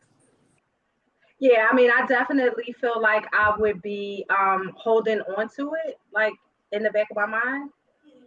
You know what I mean? Like, I feel like, but I definitely wouldn't address it. And how I'm moving forward, I'm going to be moving forward off of the past 48 hours, what happened. And that's how I'm moving forward. And it might not be pretty much nothing. All right, hold on. So if a day goes by and then I come to you and I tell you everything, why can't that be sufficient enough? That could very well be sufficient, right? And then I would say, okay, but next time, please don't do that. Like, this is a safe space for you. Like, that's how I would want someone to feel. Like, it's a safe space for them to just express that, even when they don't feel like they can. No, it's not about it being a safe space. It's about, you don't control my time. So it's but like, that's not controlling time. Hold on, Ish. I understand the common courtesy part of it, but you don't control when I want to communicate with you. You don't. I don't feel like that's controlling time. How is that? Tell me how, if I want to make sure that you're okay and that you're safe, or that, you're not feeling burdened in any way, and then I can help take some of that burden off of you. How is that being controlling? Or controlling your time? Because it's one day, Ish. It's one day. You didn't like if something happened, you would have got a phone call by now or whatever. However it plays out, it's one day. I'm not saying like Renee saying a week or two. I'm not saying that. I'm saying this is one day. You're not gonna die. All right, well, let me ask the guy something then. Throughout your day, 24 to 48 hours, are you not concerned with, say, the person that you've been dealing with for 6 months? Are you not concerned? Why are you concerned if you have not heard from them? Why are you concerned? Was it a train wreck? Like what the fuck? Well, it could have been. She could have had a napkin with some poison on it on her door, and she decided to touch it, and she in the hospital. Like so many things could happen. You know what? That's an extremity. That's an extremity. On a regular day, how much shit like really happens? You know what? I get you now. Days go by fast. A day can go by fast. You know what I've learned in this whole process of me going to talk to somebody and going through different like anger management courses and therapy is sometimes communication is the bridge of the gap, right? Ish, I hear you. You make great points. T, I hear you, and you're making great points as well. But Ish, if that landed on you that way, instead of walking away from the person immediately, maybe just having a simple conversation and saying, "Hey, you know what? I don't know what went on. I get what went on, but all I'm asking for is a check-in. All I'm asking for is just a good morning or something. I need that for myself. Even if you might not think is important to you, is important to me. And sometimes a person may not even be thinking on that level, or might not even just not be. It's not the fact that they're not concerned about it. It's not the fact that they're not caring. It's not the fact that they're putting everything else in front of you. Maybe they just don't. Maybe that it doesn't have the same impact with them like it has on you, right? Because we all internalize and emotionalize things differently. And I realized that sometimes it's just a simple, just expressing yourself just a little bit further in real time, saying, hey, I know we ain't talked in 24 to 48 hours, and I know you was going through whatever you was going through, but I just ask you be a little bit more communicative to me, right? And if the person is willing, they're going to do it. And if they're not, you're going to see the pushback. You're going to see where they're going to be apprehensive. But then too, sometimes, and sometimes, and on the flip side of that, sometimes situations within our communications may make us, and this could be from anybody, male or female, make us apprehensive to reach out or even say anything because they don't know the direction of how that communication is going to flow. They don't know that person's attitude. They don't know that person's demeanor at that point. They could just be so nervous to just say anything that they standoffish, right? And that's why I said communication is key. And we always say communication is key, but the very ones that say that communicate that freely to their mate and just saying, you know what, that affected me a little differently. I get that. I get you was going through what you was going through, and I'm here for you. And me being here for you is just for us to make sure that we stand in communication so that doesn't happen to us. Mm-hmm. And sometimes the person be like, damn, that makes some sense. And then two, what happens is on third, we got the first, second, now this is the third point. You know what always happens? We seem to be so much more conscientious of shit when that person is no longer in our life. That person walked away. Now we trying to get him back. And now we saying, damn, I should have, could have, would have. Now let me take the time out to make sure I'm being, open, and I'm being more communicative, and I'm, taking them on trips and doing shit. Sometimes you get a wake up call, and hopefully it's not too late. And if it is too late, then hopefully you've learned that experience right there, which is going to help you in the next portion of your life with another relationship. But hopefully it hasn't gotten to that point.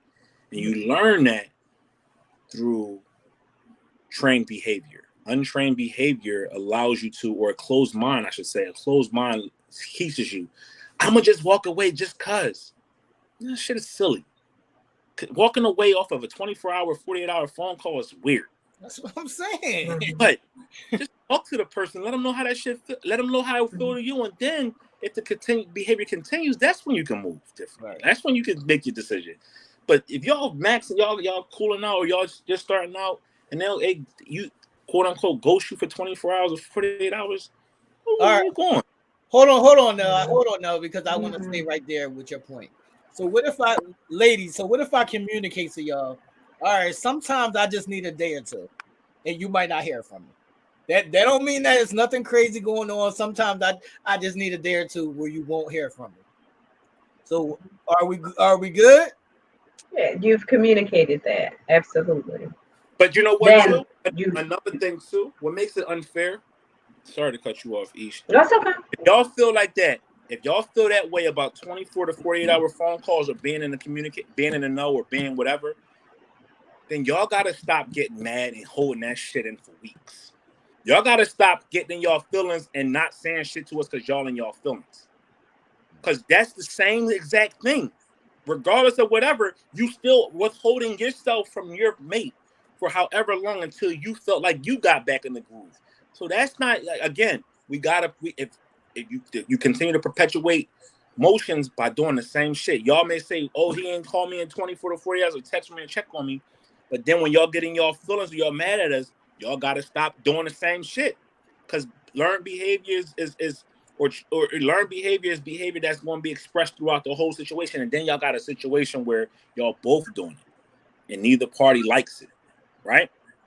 You want to be communicated with 24 to 48 hours. You want your man to check in with you or say good morning and holler at you.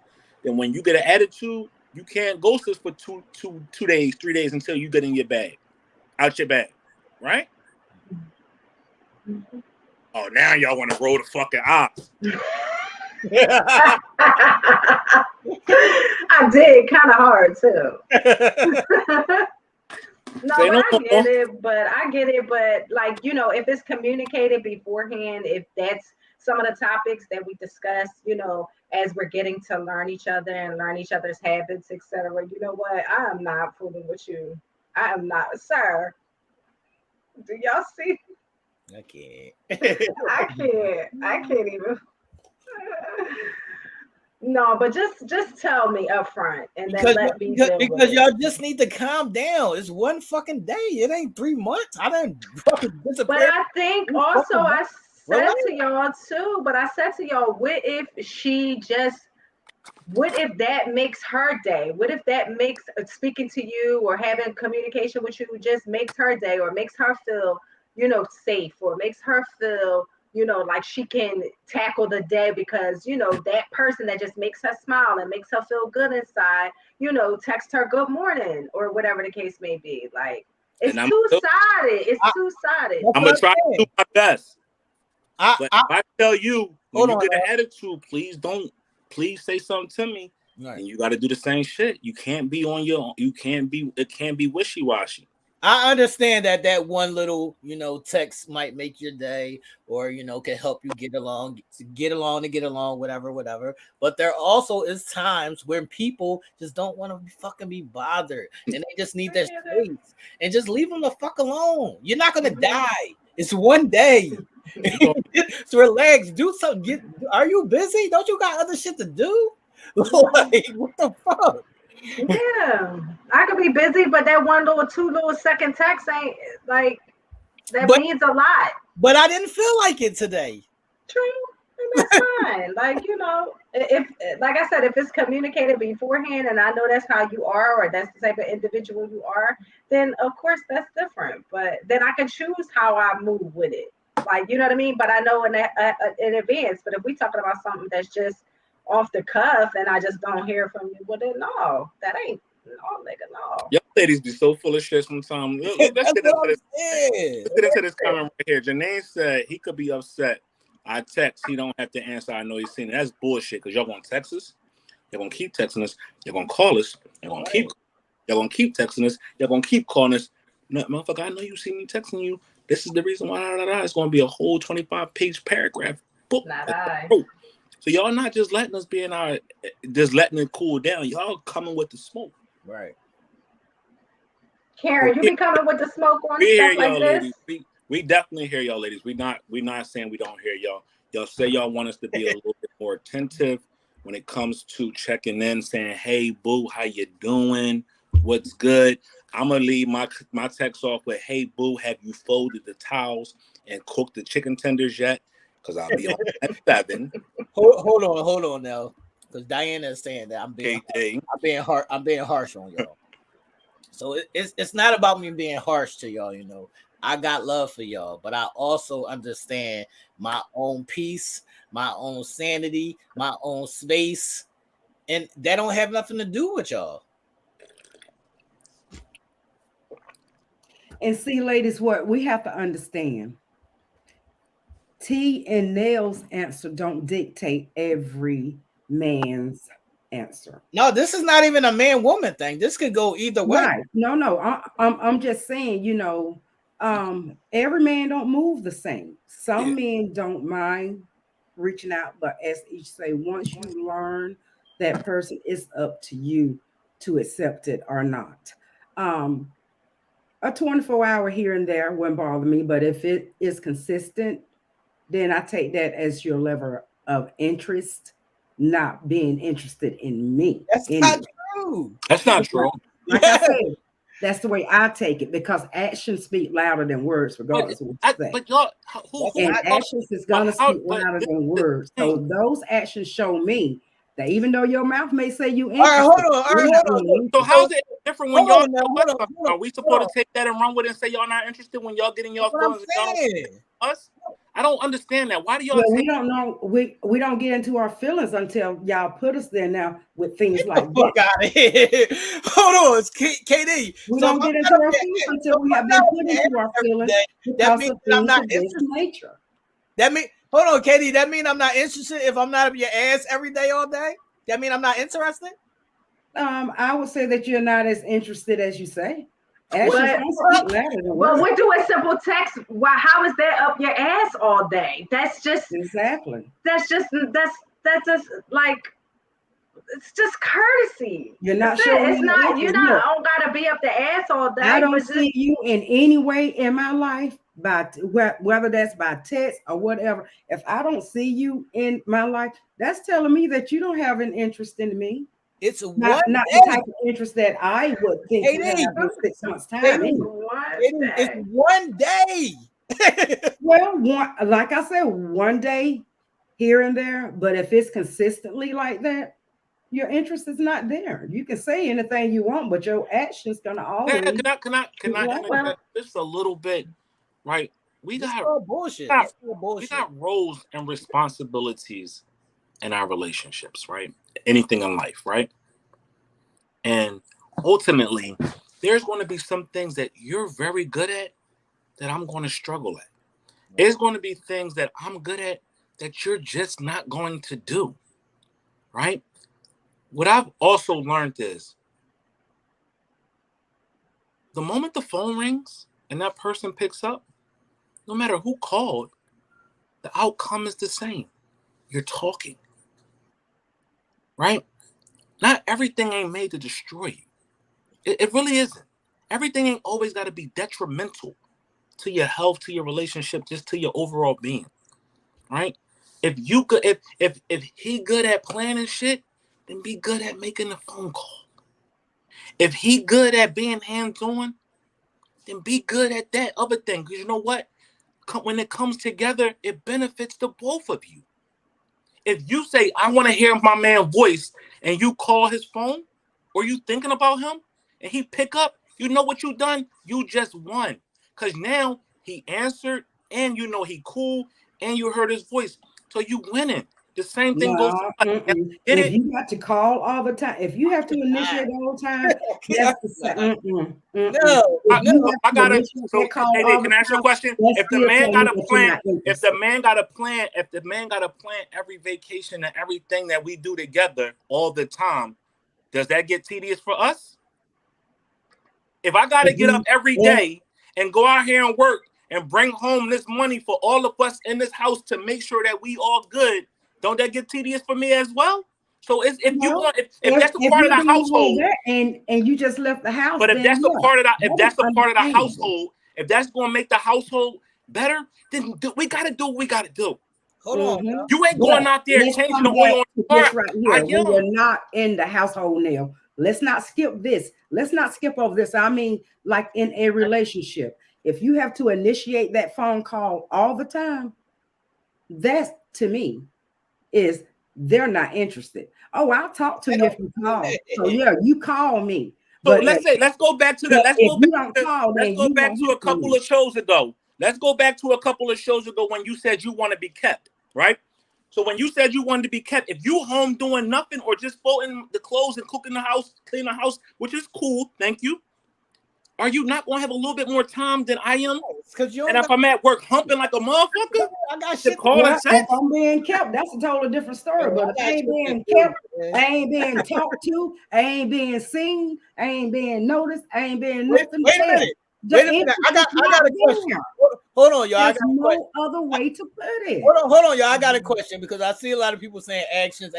So yeah, actions don't speak louder than words. Wait a minute, KD. So if I go a couple days or two without speaking to my kids, do that mean I don't care about them? Do that mean I'm not interested in them? Is that what that means? Well, as a father, you are, but that's on a totally different level, T. Why is it on a different level? On a totally different level. Why is it on a different level? You grown it in them. And like I said, do you go a few days without dictate how every man is? Maybe that's okay. That's how you move. I go plenty of days without steps on how you move. But this the thing, right? It's all going to be contingent upon your mate. If your mate accepts it and they're cool with it and they move accordingly, then it's all good.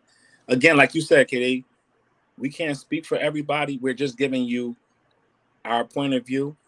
You know, if you say if my lady says she needs a little bit more of that, I'm gonna try to put a focus on that. If I fall short of it, please don't hold it against me. Don't mean I don't love you. It don't mean I'm not trying, but sometimes it could happen. And if it happens and if you see it happen, my lady, just call me. And I give you what you want. A conversation in my time. That's all. It's not that hard. Everything ain't always got a meant to fuck us up and break us up or leave us parted. Figure it out within yourself and within your bond, your union. Figure it out. Come to a common ground and make it work. Everything ain't always got to be, I'm about to blow the house up. Yes. It don't got to be that way. That's the only thing we're saying. I think that's what the main message me and T is saying or anybody is saying. It's if you see it being a problem for you, let's talk about it and hopefully you can fix it. But even if I fall short once or twice or a couple times, you didn't die. That don't mean I don't love you. It don't mean I don't care about you. It don't mean I'm not thinking about you. It don't mean that. I do. I do. Know your man. That's why I said know your mate. That's why y'all gotta start knowing your mates better. You when know you know your mate, communicate. you know your mate.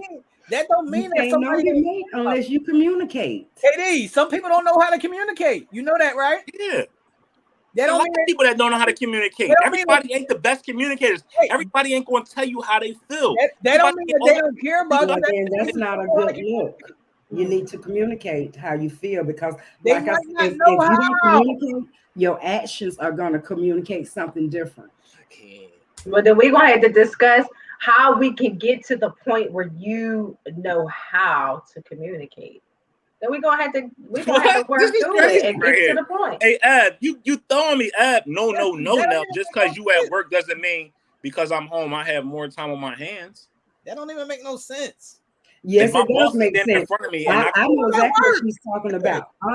Because her day is free from the time she get up to the time she go to bed. That girl is on the go, having to take the child here, having to do this for Jason. She's always on the go. KD, those are choices, right? Those are choices, right? She don't gotta do that shit. Yes, she does. No, she don't. She can choose not to do it. How are you going to choose not to take care of your kids, T? How are you going to choose not to take them to school? How are you going to choose not to go to appointments? How are you? I mean, KD, you know that people take days off, right? You know that people be like, I'm staying in my room all day and don't fucking bother me. You know that people do this, right? Not a female. Yeah, that's the fuck they do. Not a working female, you don't. She said she didn't work. What are you talking about? But she works. That's what I'm saying. I know Ebony's schedule. There's plenty of women I that would challenge. There's plenty of women I that would challenge you to do her job a half of a day. KD, challenge who to do what job? I would challenge you to take on Ebony's job one half of a day. KD, I've had both my kids. KD, I've had both my kids by myself. KD, I've had both my kids by myself. You're not saying nothing to me. You're not saying nothing, and work. So you're not saying nothing to me. It's nothing that I can't do. The point of it is, plenty of women who will sit in their room and be like, I'm not doing shit today, and y'all kids fucking fend for yourselves. I've seen this shit happen a million fucking times. May have. I'm not one of those women, and I'm not affiliated with a woman like that. We're gonna be about ours. Okay. We got to be about ours. No, cut it out. No, it's all good. My little drinking my little and eating my little Eating your little eats. Those little golden bears. Now we donut and we powdered they look like powdered donuts. Oh, powdered donuts. That's what I was going to say. They look like powdered donuts. Cocaine ones. Yep. But Ebony, we commend you, Ab. We love you here. Ain't no smoke with us. We don't want no smoke. We love you. We're not saying what you do is not important. We're not saying what you do is not time consuming. We're not saying that. We're not putting no smut on your name. We're not saying what you do is nothing. We appreciate what you do. And so does your family. You want communication? Communication works both ways, ladies and gentlemen. We can't say we want to communicate, but y'all getting y'all feelings in y'all bad and then stop communication just because the other person didn't. Right? Because we all imperfect human beings. So, we ain't going to do things that's perfect all the time. So that's to be understood, right? But y'all got to understand, if she done got into her feelings because you put her there. Here we go. Sometimes it's okay to be the bigger man and to step up. I agree. Mm-hmm. I agree. So I agree that. Oh, Nell, fuck that. I'm about to go there with it. Ain't no fuck that. No. I'm agree to say that both parties should make sure that the other person is cool. No, listen. Not just men got to do that for ladies. No, fuck that. She said there's never a time when women don't get in their feelings unless we put them there. That's fucking bullshit. If we are in our feelings, it's something that y'all have that wasn't an emotional comment. We can't even take that seriously. It's certain things that you just can't statement. take. What you can't No, take. If we are in our feelings about something, it's because y'all have done something to put us in our feelings. Now, I'm not saying that what you did was wrong, but obviously you did something to rub us the wrong way. So there's never a time when women there's never a time when women just wake up in their feelings. Maybe it's a period time. Maybe it's something going on. I know that. Maybe it's something going on. Maybe hold on. Maybe there's something else going on with somebody else in their family. It don't got nothing to do with the man all the time. That's what I'm trying to get to. You keep on saying that it's always us that put y'all there. It's not always us. They could have been having you could legitimately had a bad day at work. Yes. And the first person that you talk to or you can vent to that way is your man. And you take it out on us the first little thing. You're not taking it out on your girlfriend. You taking it out on your nigga. So you can't say that we always put y'all in y'all bag. Yeah, all right. You catch the brunt of it. I recant. And we're left to pick up the pieces of saying, hey, baby, everything is going to be okay. But as our mate, y'all see that we're in our feelings about something. Be there for us. You're right. We are emotional. We need. So let me ask you a question. Let's stay on that topic right there. Let's stay right there on that topic. So if we see that y'all in y'all feelings, y'all get emotional for whatever reason that you are, and I say, baby, what's wrong? And you say nothing, what am I supposed to do?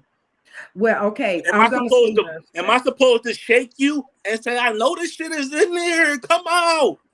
Or am I supposed to just let you be? I don't know what do you want us to do?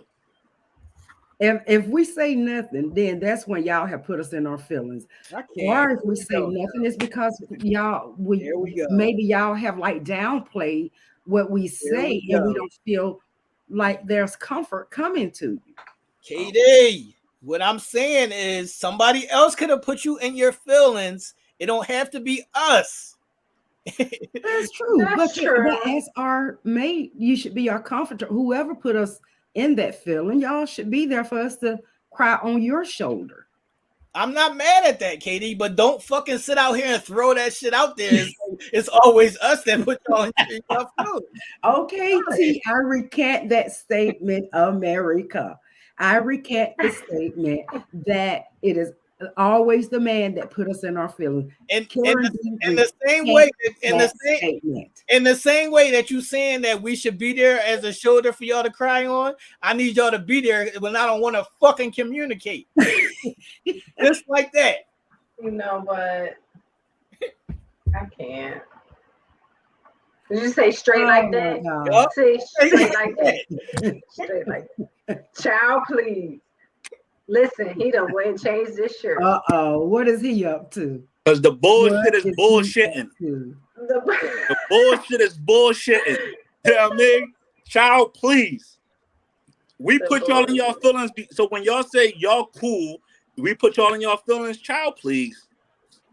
If you feel like that you don't want to communicate, open your mouth. That's on you. Ain't nobody's fighting with you and struggling with you to get it out.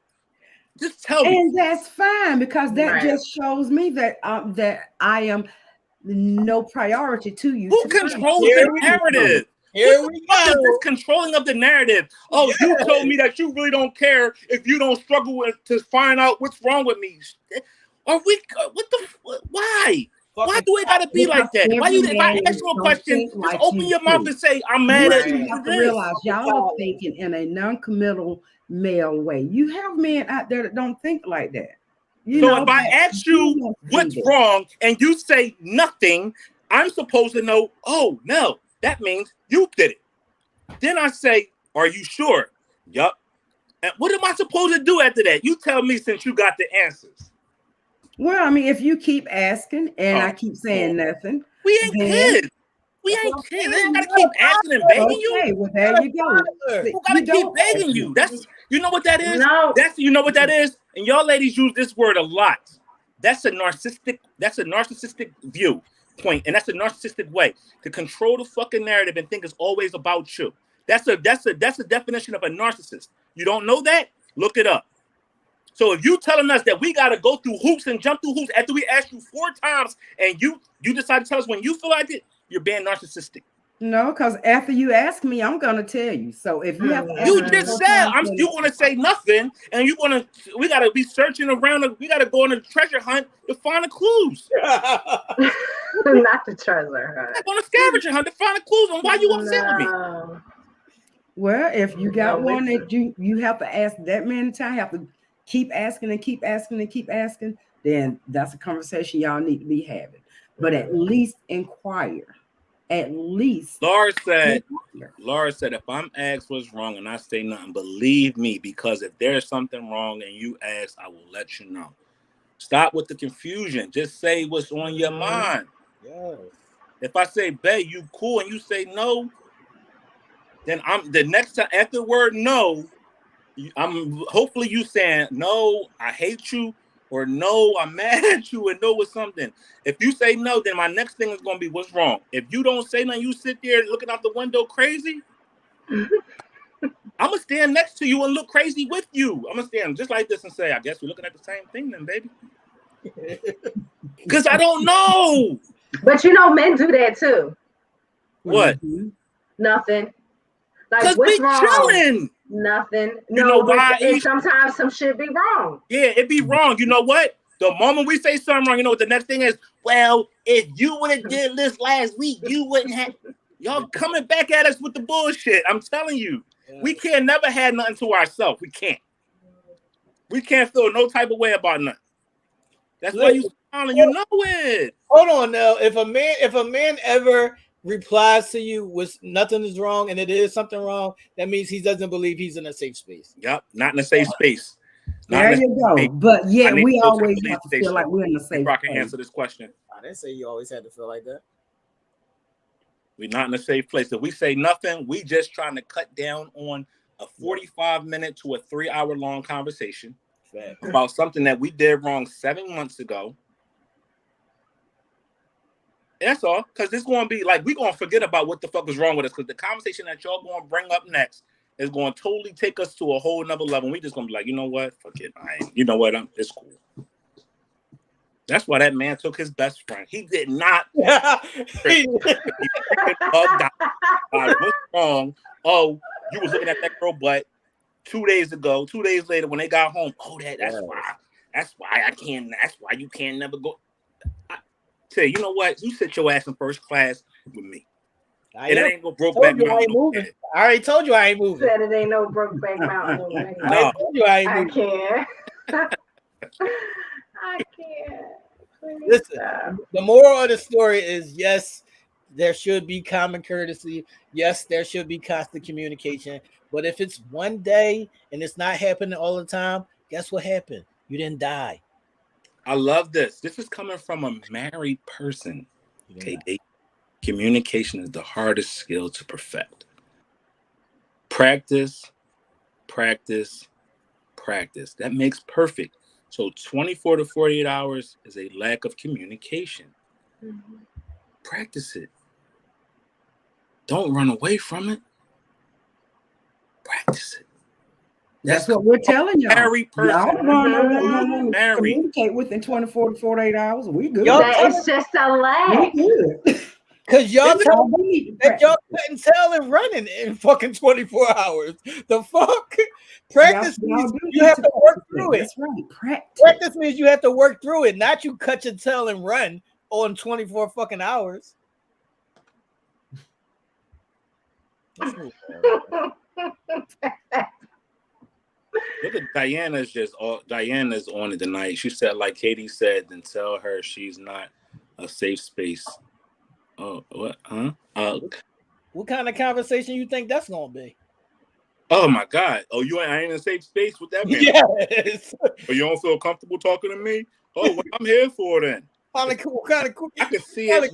But that's what I'm saying. Do y'all try to get through to the communication, or y'all just always, go away and cover up and say, well, it's not going to be, I don't want it to be a 45-minute conversation, so I'm not going to express what's wrong with me. Ish, you know those people that can't do it. You know the people that can't do it. You know the people that's not safe. Can I tell you something that's like reality for me? If you mad at me, I'd rather avoid that whole long conversation. I'd rather you smack the shit out of me. I'll take that than that long conversation, like that long drawn out speech. I can't. You know why? Because it triggers me. It's a trigger for me because it only makes me get in my bag. So just slap the shit out of me because I'm not gonna hit you back. Just slap the shit out of me, and I'm gonna be like, all right, she mad at me. Right. I'm sorry, baby. Whatever I did, I apologize. I'm giving y'all the authority to smack the shit out of me. I'm with that. You ain't going to hear. No, you're not going to hear me. Why the fuck? Because I'm not going to hit you back. I now know that you mad at me. I don't want to have to dig it out like I'm searching for gold. I don't want to hear it 16 days later when we driving down to when we going somewhere and you want to decide you want to speak. Oh, don't do me like that, please. I want to be cool, chill, safe. Domestic violence, please whoop my ass. Carmel, whoop my ass. I could take that more than that long drawn out conversation because that shit gonna have me in jail somewhere. I remember I got a homie who bugs out with those conversations because he had a girl that just was and this boy, we was on our way to the mall, right? We on our way to the mall. He on the phone arguing with his girl for an hour.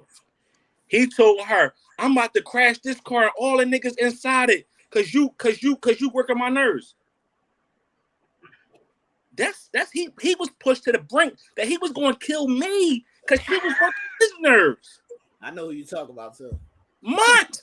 He was going to kill me and two other people that was in the car because she got on his nerves so much.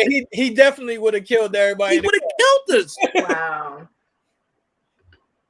But see, that's what I'm saying too. Like, if a person takes you to those limits, then shit need to be decided upon.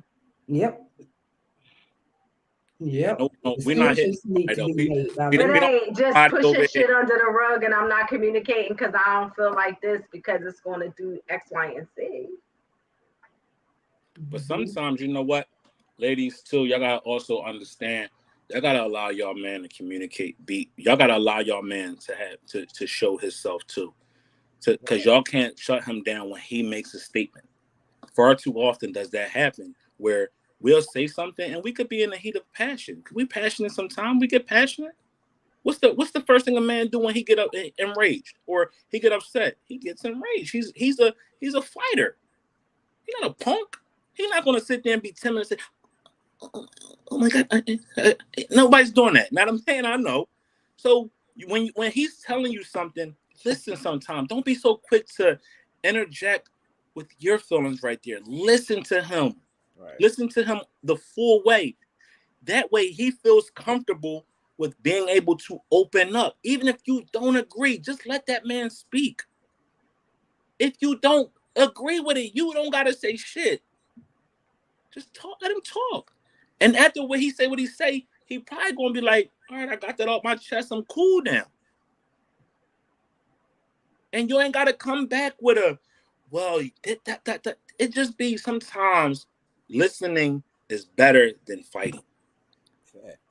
Listening if they got a calm voice, but if you coming at me and your voice is raised, yes, they ain't gonna Okay, then you know what's gonna happen. You know what's about to happen, KD. Bye, KD. Wait a minute. No, he did the exact same thing that you just was telling him not to do. Just fucking listen to I'm me. saying. Talk reasonably. Don't come talking to me like I'm a damn dog. I can't take no shit like that. You don't control how I talk. You don't control well, how that's I talk. okay. You don't And control that's the way my I time. take it. I can't do it. I ain't built like that. I ain't built like All right, that. so you know what, Katie? That's a great point. That's a great point because I'm learning that too. That's coming up on lesson 3, so I'm getting like an episode of the guy. I'm getting to that. It's just gonna be 2 cussing ones now. You're saying you don't like the talking to you crazy, right? What if your man say, "Don't come to me extra emotional. Come to me level-headed." Right. That way I can understand and you can understand where you're coming from. Are you willing to listen to that and wait till you are in a place of being level-headed versus being emotional? Yep, if I can tell the difference between the two. If I can distinguish the difference between the two. And if I come to you and you feel like I'm being emotional, tell me. Yeah. Exit stage left. Say, don't we got an erotic zone? I think the erotic zone is perfect for right now. We need to release some tension, bust some nuts, do whatever we gotta do, because this is too much. Facts. Well, we definitely gonna lighten the mood, y'all, for sure. What's up? So we done had some good conversation, man. Listen, we done, discussed opinions, feelings, communicated with one another about how we feel about communication. And I think we had, some good perspectives and opinions. And I think, that everybody has their own feelings and ways with things. But let's get into some shenanigans now, y'all. Let's get into some shenanigans. So we're going to play something new tonight. And if you guys were on the Uncensored Mind page, you saw that I had everyone place in the comments a special little phrase so that I can take down your name to be entered into the drawing for tonight, so you can win something sexy from Raw Honey. But tonight we're going to be playing Finish the Lyrics, the Freak Edition. Okay, so it's going to be this fun little game that we're going to play with the panel members here. I'm going to present to each panel member the first lyric, like the first line of a song. They will have to finish it. And if you guys have noticed, it's been something that has been all around the socials, where it's different levels to if you don't answer it correctly. Well, here's what's going to happen. If you don't answer it correctly, you're not going to get a point. So of course, whoever ends up with the most points will get to select the winner for tonight. The little twist to this here is each panel member will have 2 lifelines to be able to use. The first lifeline is going to be to call on another panel member to help you finish the song or finish the lyric. I'm sorry, not the song, to finish the lyric. And your second lifeline will be to ask for another line to the lyric. Okay, so did y'all get that? So we can't ask the crowd, Ish? Okay, so here's what I was thinking about that. You can ask if your panel member does not know, like if you select a panel member, right? If you use that lifeline and the panel member doesn't know, then you can go to the audience to see if they will assist you. Yes. Okay, people in the audience, try not to chime in until, the question is answered by the panel members or by whoever they ask. Try not to chime in before that. Yeah, let's try to at least keep it that way because, in the chats, we can kind of glare over and see. We don't want to give it away. We want to make it as fun as possible. It's going to be 3 rounds, okay? So, within the 3 rounds, again, you will have 2 lifelines that you can use. So just make sure you use them wisely. I don't know. Use them wisely. This might be hard. Yeah, well, we had 17 people comment, and we had actually a guy comment this time, which I was surprised about, which is neat. I should have commented, man. Oh, you were excluded. No, fuck that. You already know that.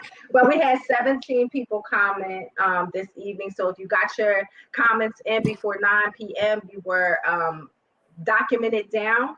And the person who, of course, gets the most correct will be picking our winner for tonight. They'll receive something sexy from Raw Honey. All right, hold on, Ish. How many questions, per person is it going to be?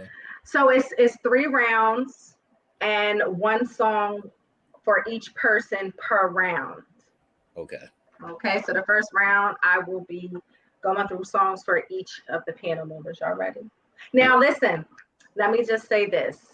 I did cater the songs to you and your personalities a little bit. Okay. Most of them, there is R&B and rap. Most of them are sort of old school. So that'll just give you guys a heads up. I don't know. I'm scared. Don't be scared. Don't be scared. All right. So KD, were you good on the rules? Well, not the rules. Were you good on everything? The 2 lifelines that you have to use? Oh, okay. I didn't hear about lifeline. I'm going to use mine now. No, KD. No, you won't have to. So the lifelines, you get 2 lifelines. The first lifeline is you can call upon the panel members, okay, to help you with that. And if by some chance the panel members do not know it, then you can go to the audience for some assistance. And the second lifeline is asking for an additional line to the lyric to maybe help you finish it. Okay. All right, so we ready? I don't know. T sitting up there with his hands folded. I'm scared. No, don't be scratching his head. All right, come on. So this is round 1. Ladies first, as always. All right, you ready, KD? I'm ready. Ooh, girl, I'll love you all night long.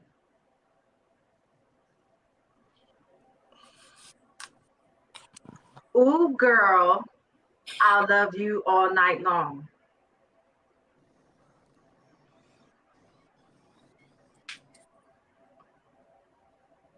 Jump on that thing till the morning comes. I don't know. How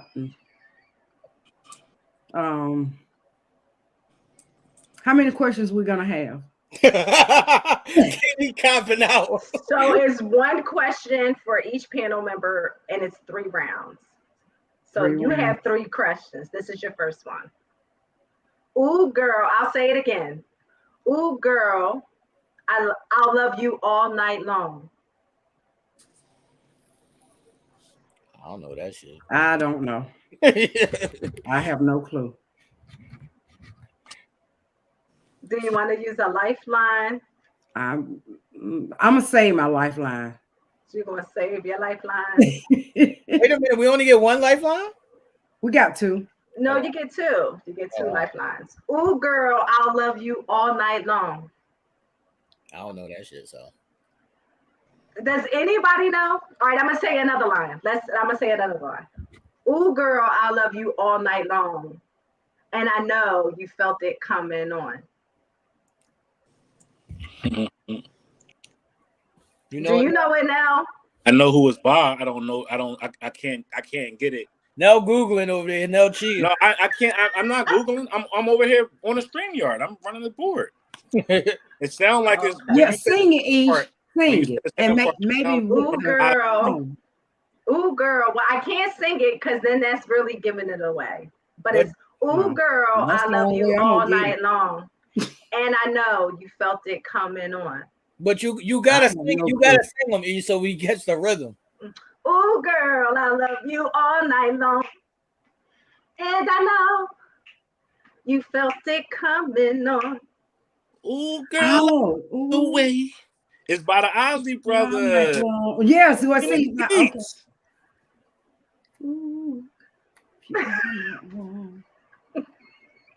She said she picking songs based upon our personality. So you gotta go. Yeah, and you gotta think it's sexy, erotic, it's freaky lyrics. For K-Day? Feel your love surrounded. Wait. I got this. Wait.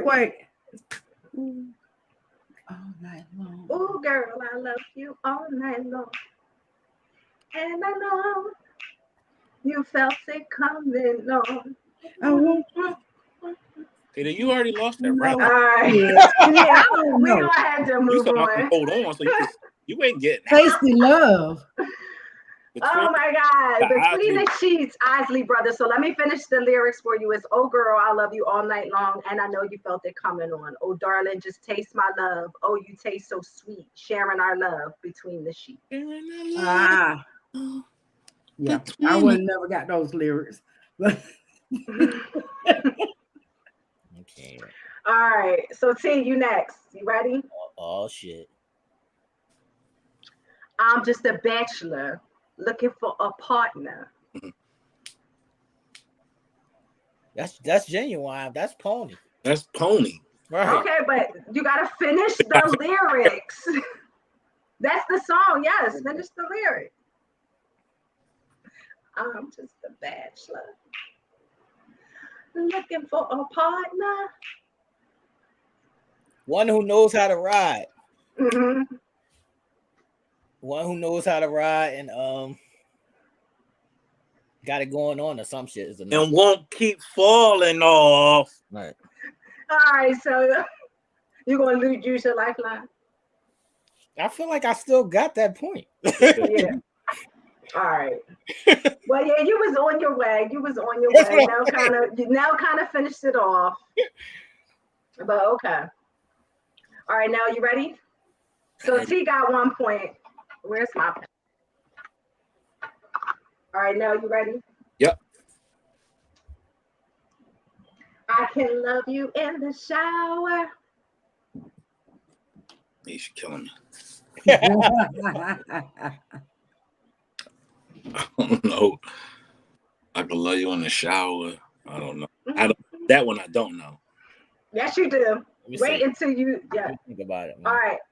I can love you in the shower. Yeah, that's hard. You want to use the lifeline? All I get is 4 words. Yeah, you gotta do a little bit more than that each. Both of our bodies dripping wet. That's hard. That's hard, Ish. That's hard. Myself, I don't know it. That's hard. You want to use the lifeline? Anybody in the comments? Anybody in the comments? It's thrown off too. And I can't sing, so I ain't helping. I can love you in the shower. Oh, both of our bodies dripping wet. Anywhere. That's anywhere, right, Ish? Anywhere by Lil Zane, right? And no, yeah, 112. Lil Zane was in it. Was 112. On the patio, we can make a night you won't forget. On the kitchen floor, as I softly pull your hair, we can do it anywhere. Yeah, fuck it. All right, so T got one. Man, you bad boy, man. I ain't even know my bad boys. Okay, listen. Katie, All you right, up. Katie, you up. Katie, you up. You should have played the song and then let us finish the lyrics. Yeah, but that would have been too easy. Yeah, I think that probably would have been. I was thinking about it, but then I was like, well, then they're gonna get it automatically. Right? Yeah, that would have been too. That would have been All right, Katie, you ready? I'm ready. I like how y'all on it in the comments though. Yeah, they on it. Mm-hmm. I want a freak in the morning, a freak in the evening. Oh, hey. I know it's. I need a rough neck brother that'll satisfy me. I'm her lifeline right there. That's my shit. Yeah, be a lifeline because I have no clue what the freak like me, girl. Freak like me. Oh, freak like me. Okay. Adina. Yeah. You don't know Adina? Yeah, but y'all are saying the name of the song. She want to fill in the lyrics, right? I filled it in. Yeah, he just filled it in. So Yeah, if you gotta know the song. Look at this. Fill in the lyrics. So yeah, if you use I'm your not an old lifeline, then you'll school get girl, your point. Tara. I'm not an old school girl. That ain't old school, KD. That's what I was about to say. What school Old is school. it? Hey, Nell, what school Adina, is I would it? claim What old school? What school is it? I mean, I listen to the songs, but I don't know those lyrics. It's got to be something in today's world for me to really know the lyrics. I ain't even said freak like me. All right, so you ready? I guess. You got 1 point, KD. Yeah. Okay, So thank you, Nell. Katie got one, T got one. Nell, you're gonna catch up, right? All right, T. What's up? Take a look at me. This motherfucker singing. All right, so take Tell me a what look you at me. say. Tell me what you say. Tell me what you Tell say. me, do you like what you see? Yeah, tell me you like what you see. Do you think you can? Do you? That's how it go, man. Do me. Do me, baby. Do me. Oh, do me. It's do me. Yep. Ratchet up my points, man. Tyra, I'm sorry, but 90s is old school, baby. I can't. We in 2022. I can't. I beg your pardon. 90s old school. What you in the new class? Oh my God, I can't. All right, so T got 2, Katie got 1. Come on now, you ready? I'm ready. You want to go down? Why not? I'll be like Herbie.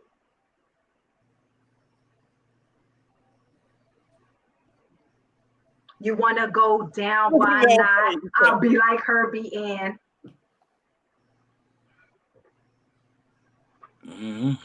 That's tough, though. That's tough. Cause we ain't You listening. want to go down? Why not? I'll be like Herbie and hand you a cop. Yeah, we're not listening to songs like that in the car either. This was a song. I know all y'all little was running around singing this song. I wasn't singing that part. Not you gonna miss me with that one. Yeah, I wasn't. But you want to go down. I'm not singing that in the car. I can't do that. That ain't what we doing. I wasn't singing that part. Not that part. I probably sung the other part wrong if Put it in your mouth by Akinelli. Oh, okay. Yeah, that's a tough one. We were still young boys on that, and we was young boys. We was young boys in that. We know the hook on that. We don't know the lyrics. That was the Akinelli. What? What song was that by Akinelli? Put it in your mouth. Put it in your mouth. I know that you would have said, "Put it in your mouth." Right. That would have been too easy. Somebody going, like, "Who's cop?" She said, "Lil Wayne." Nah, they're not Lil Wayne. Wayne, man. Oh, they were thinking. You know the song by Lil Wayne. Officer. Yeah, Officer. That's it. Yeah. It's on you, right. Katie. Last question. Oh, okay. Right. Last question. KD, you ready? I'm ready. Ebony, get ready to be my lifeline, girl. All right. Hey, baby, your foreplay just blows my mind. Why don't we stop all the talking, girl?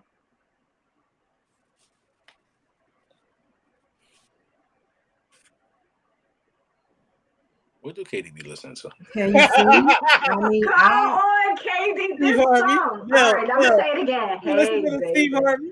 Oh, Steve Harvey? Yeah.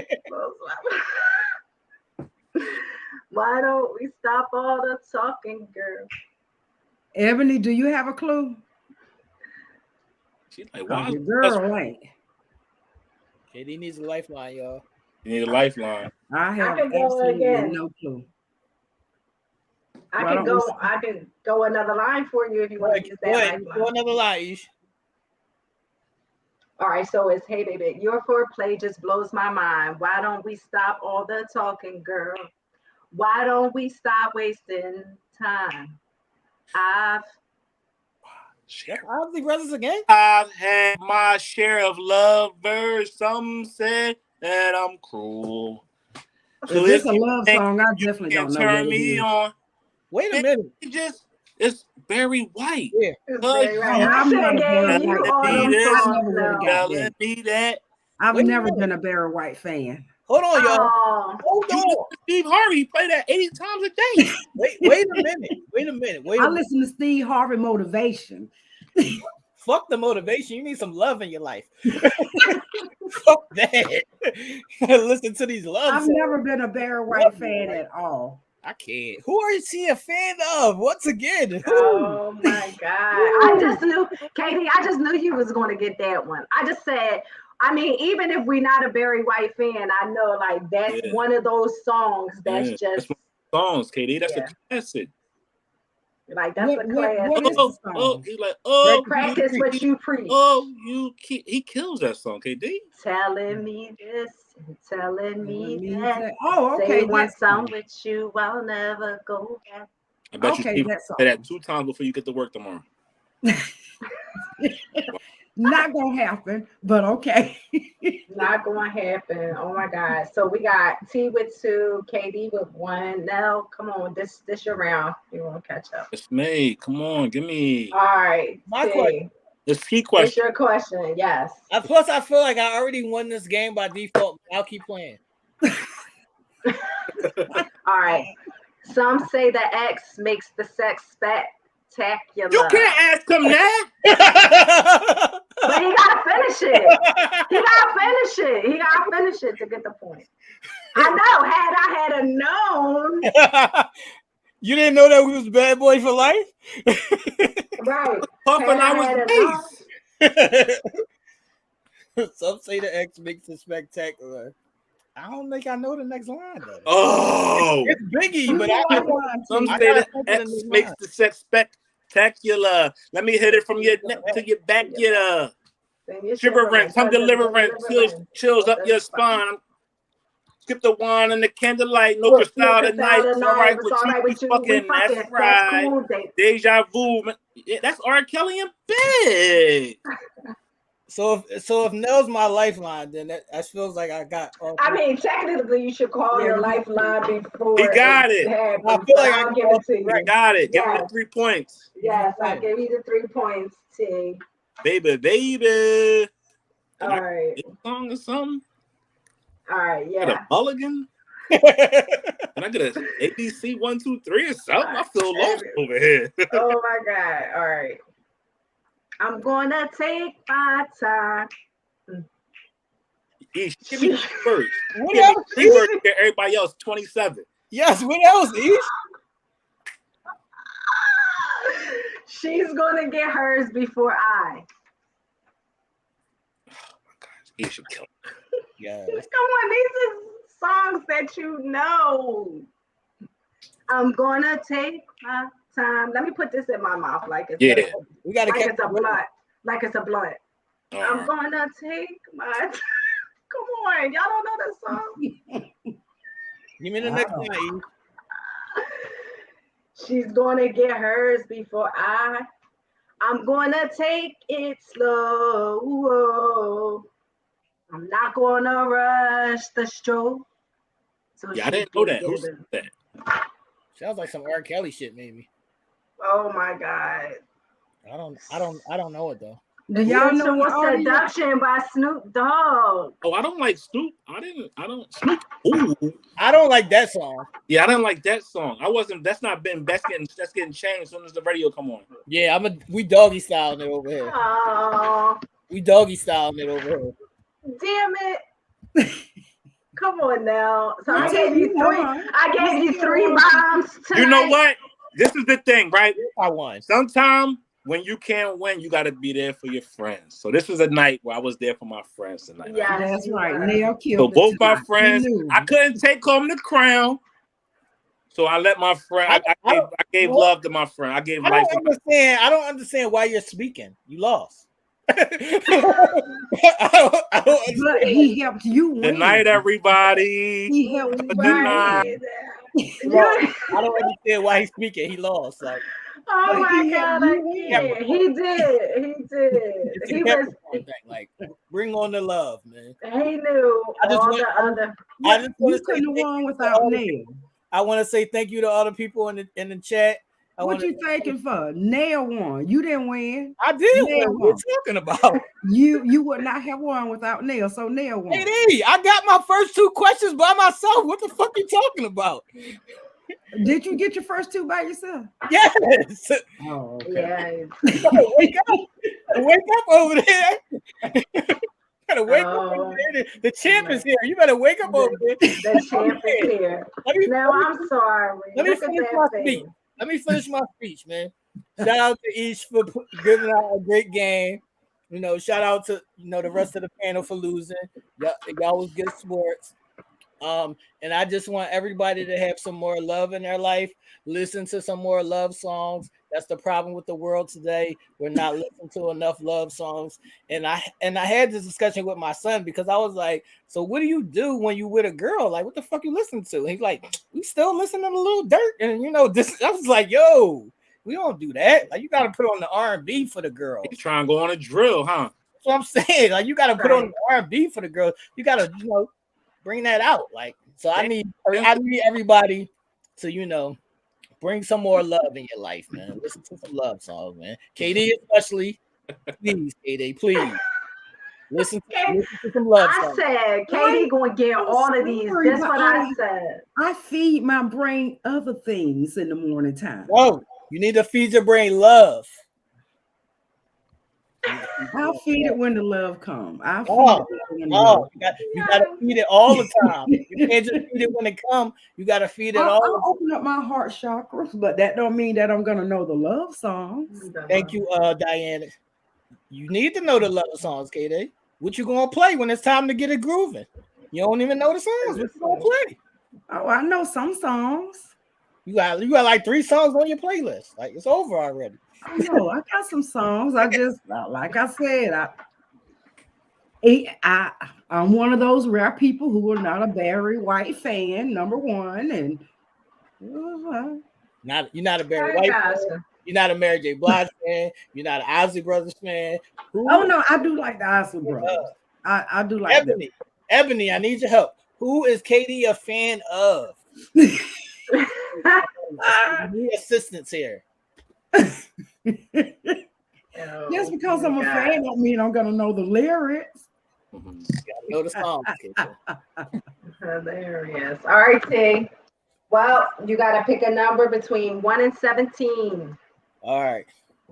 In honor of the other day was my boy's birthday.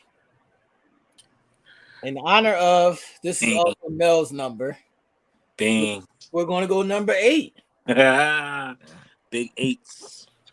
Number 8 is Tatiana Nashe. Is she in the chat? Is she in the chat? Is she Tatiana, watching the show? are you here, Tatiana? Tatiana, are you here? If you are not, then we will go to the next number. T will have a backup number. Tatiana. I don't think she's in the chat. I don't think and yo, Ish, we got a special prize to go along with your Ish bag for the winner. So I got to show them what they get. Go ahead. Okay. All right. Sounds good. All right. She's not here. All right. Tatiana's not here. So number 12. Loretta Robinson. It's Loretta here. I don't Is even. Loretta, I thought I saw Loretta earlier. are you here? Are you still here? Are you just watching and not commenting? Loretta, Are you here or you leave? Loretta, say something in the chat. I could have sworn I Loretta, saw going once, Loretta. going twice. Loretta, you don't fall asleep on our broadcast. Maybe I didn't see her. Loretta I thought I said, saw her it's today. almost midnight. It's almost midnight. I didn't see All Loretta. right. Okay. All Oh, that's right. all I'm thinking about. All right, Ish, we're going to go easy here. We're going to go number one for my other boy. Oh, number one? Yeah. Who's number Angelia. Angelia, what's up? I man? know she in Loretta the house. says she's Where here. that girl? Oh, Loretta says she's here. No, that's Laura Robinson. Yeah, what Laura? I was thinking. Oh, I that's the saw thing. your name and was Oh, thinking. that's You said okay. that's her. Said that's her. That's her. Gotcha. Okay. Got it. She wins that and this. Pick me on the big screen, please. Where you at? Oh, shit now. Oh shucks! It went black. What happened? You get a pillow his with my cover picture on it. page. You get a pillow with my picture on it. Well, that's a Kevin Hart trophy. Oh, shit. It's the winner you see as a lifeline to win. You get me on your bed. That's a Kevin Hart game face trophy right there. No, Lavette, you're number 6, Lavette Robinson. There is a Loretta Gadsden Robinson that's number 12. That's the winner. So Loretta Gadsden Robinson. If Loretta Gadsden Robinson is not here, Loretta. So it goes to number 1 then. Right. Lavette Robinson, I'm sorry, sweetie, you were number 6. So then it goes to number 1. It goes to number 1. Angelia, I know you here. So it goes to number 1. I know she's here. Oh, Loretta's right there. Oh, Loretta's right there. Yep, Loretta's here. What's up, okay. Loretta? Yep. Make sure, Loretta, that you go in either the Uncensored Minds page or the Raw Honey Facebook page, the Aisha Montana page, and give me your address. Yes, so that we can have it, and now you get that beautiful pillow. That was a great game, though. I will be defending my trophy later on down the line, but from here on out, y'all can call me the champ. Y'all can just call me the champ for now. The champ All right, is here. champ. You got that. The champ is here. Champ. You got it. All right, so ladies and gentlemen, thank you all for joining this crazy cast. Uncensored Minds 94. We appreciate y'all spending y'all Sunday nights with us and continuing to share, subscribing, and liking us. Stick around because episode 95 is next week, and then episode 100 will be right up on us. Let's continue to be positive, as T said many times tonight. Let's express love. Let's put some love in our lives, some love in our hearts, because with that, with all things that we, through God, all things is possible. Plus, love just makes everything that much more better. And right? I just want to say, I listen to love songs every day. Y'all is crazy if y'all don't. Got to. Your mood would be. Got to. You gotta love. But I do open up my heart chakra every day. Oh, you have to listen to the love music. Music puts you in the mind frame of love. I don't listen to love songs until I'm actually in love. No, fuck that. How you gonna get there? You gotta listen to the music. I got to be in love to listen to a love song. You gotta get put in the right energy. Thank you to everybody who commented this evening. We appreciate your comments. Thank you to, again, as we said before, let's send some love out. Let's dedicate this episode to our teachers. School is starting back here in the Philadelphia school system tomorrow, and in and around the country. People have been going back for the past couple of weeks. Let's dedicate this show to all the teachers and educators out there for doing such a bang up job, hell of a job, educating our young people and making sure that their futures are bright. So thank you to everyone that is influencing the minds of a child. You are very, very, very important, and you are needed. Thank you to all the people in the chat. Thank you to the people who help make this show what it is every week, for your comments, for your questions, your support, and also your love. We totally appreciate it. Anybody out there going through anything, our prayers are with you. I can't talk, I'm tongue-tied. Our prayers are with you, and our support is with you as well. So let's transition into September, because when we see y'all again, it will be the first week of September. And let's continue to hit this last part of the year and kick it up in high gear. All right. So again, like, share the video. Make sure y'all subscribe to the channel and share it with your friends. And y'all will see us on high levels real soon. So episode 95 is next month. I mean, I keep saying next month. It is next month, but next week. But before we get to episode 95, check us out on Telemade Kicks at Wednesdays at 8 p.m. Catch us all Uncensored Minds, exclusive access. If you are not a top fan, you can get into it by just purchasing one of those many plans that we got. It's rewarding and exciting as well. So again, thank you. Be positive. Be blessed. We out. Listen to some love songs there. Yes. Have a great week, Open up the heart everybody. chakras. Y'all do good. You need that. Love songs. Night, everybody. Have a great Hey, week. we love you, Ebony. We love you.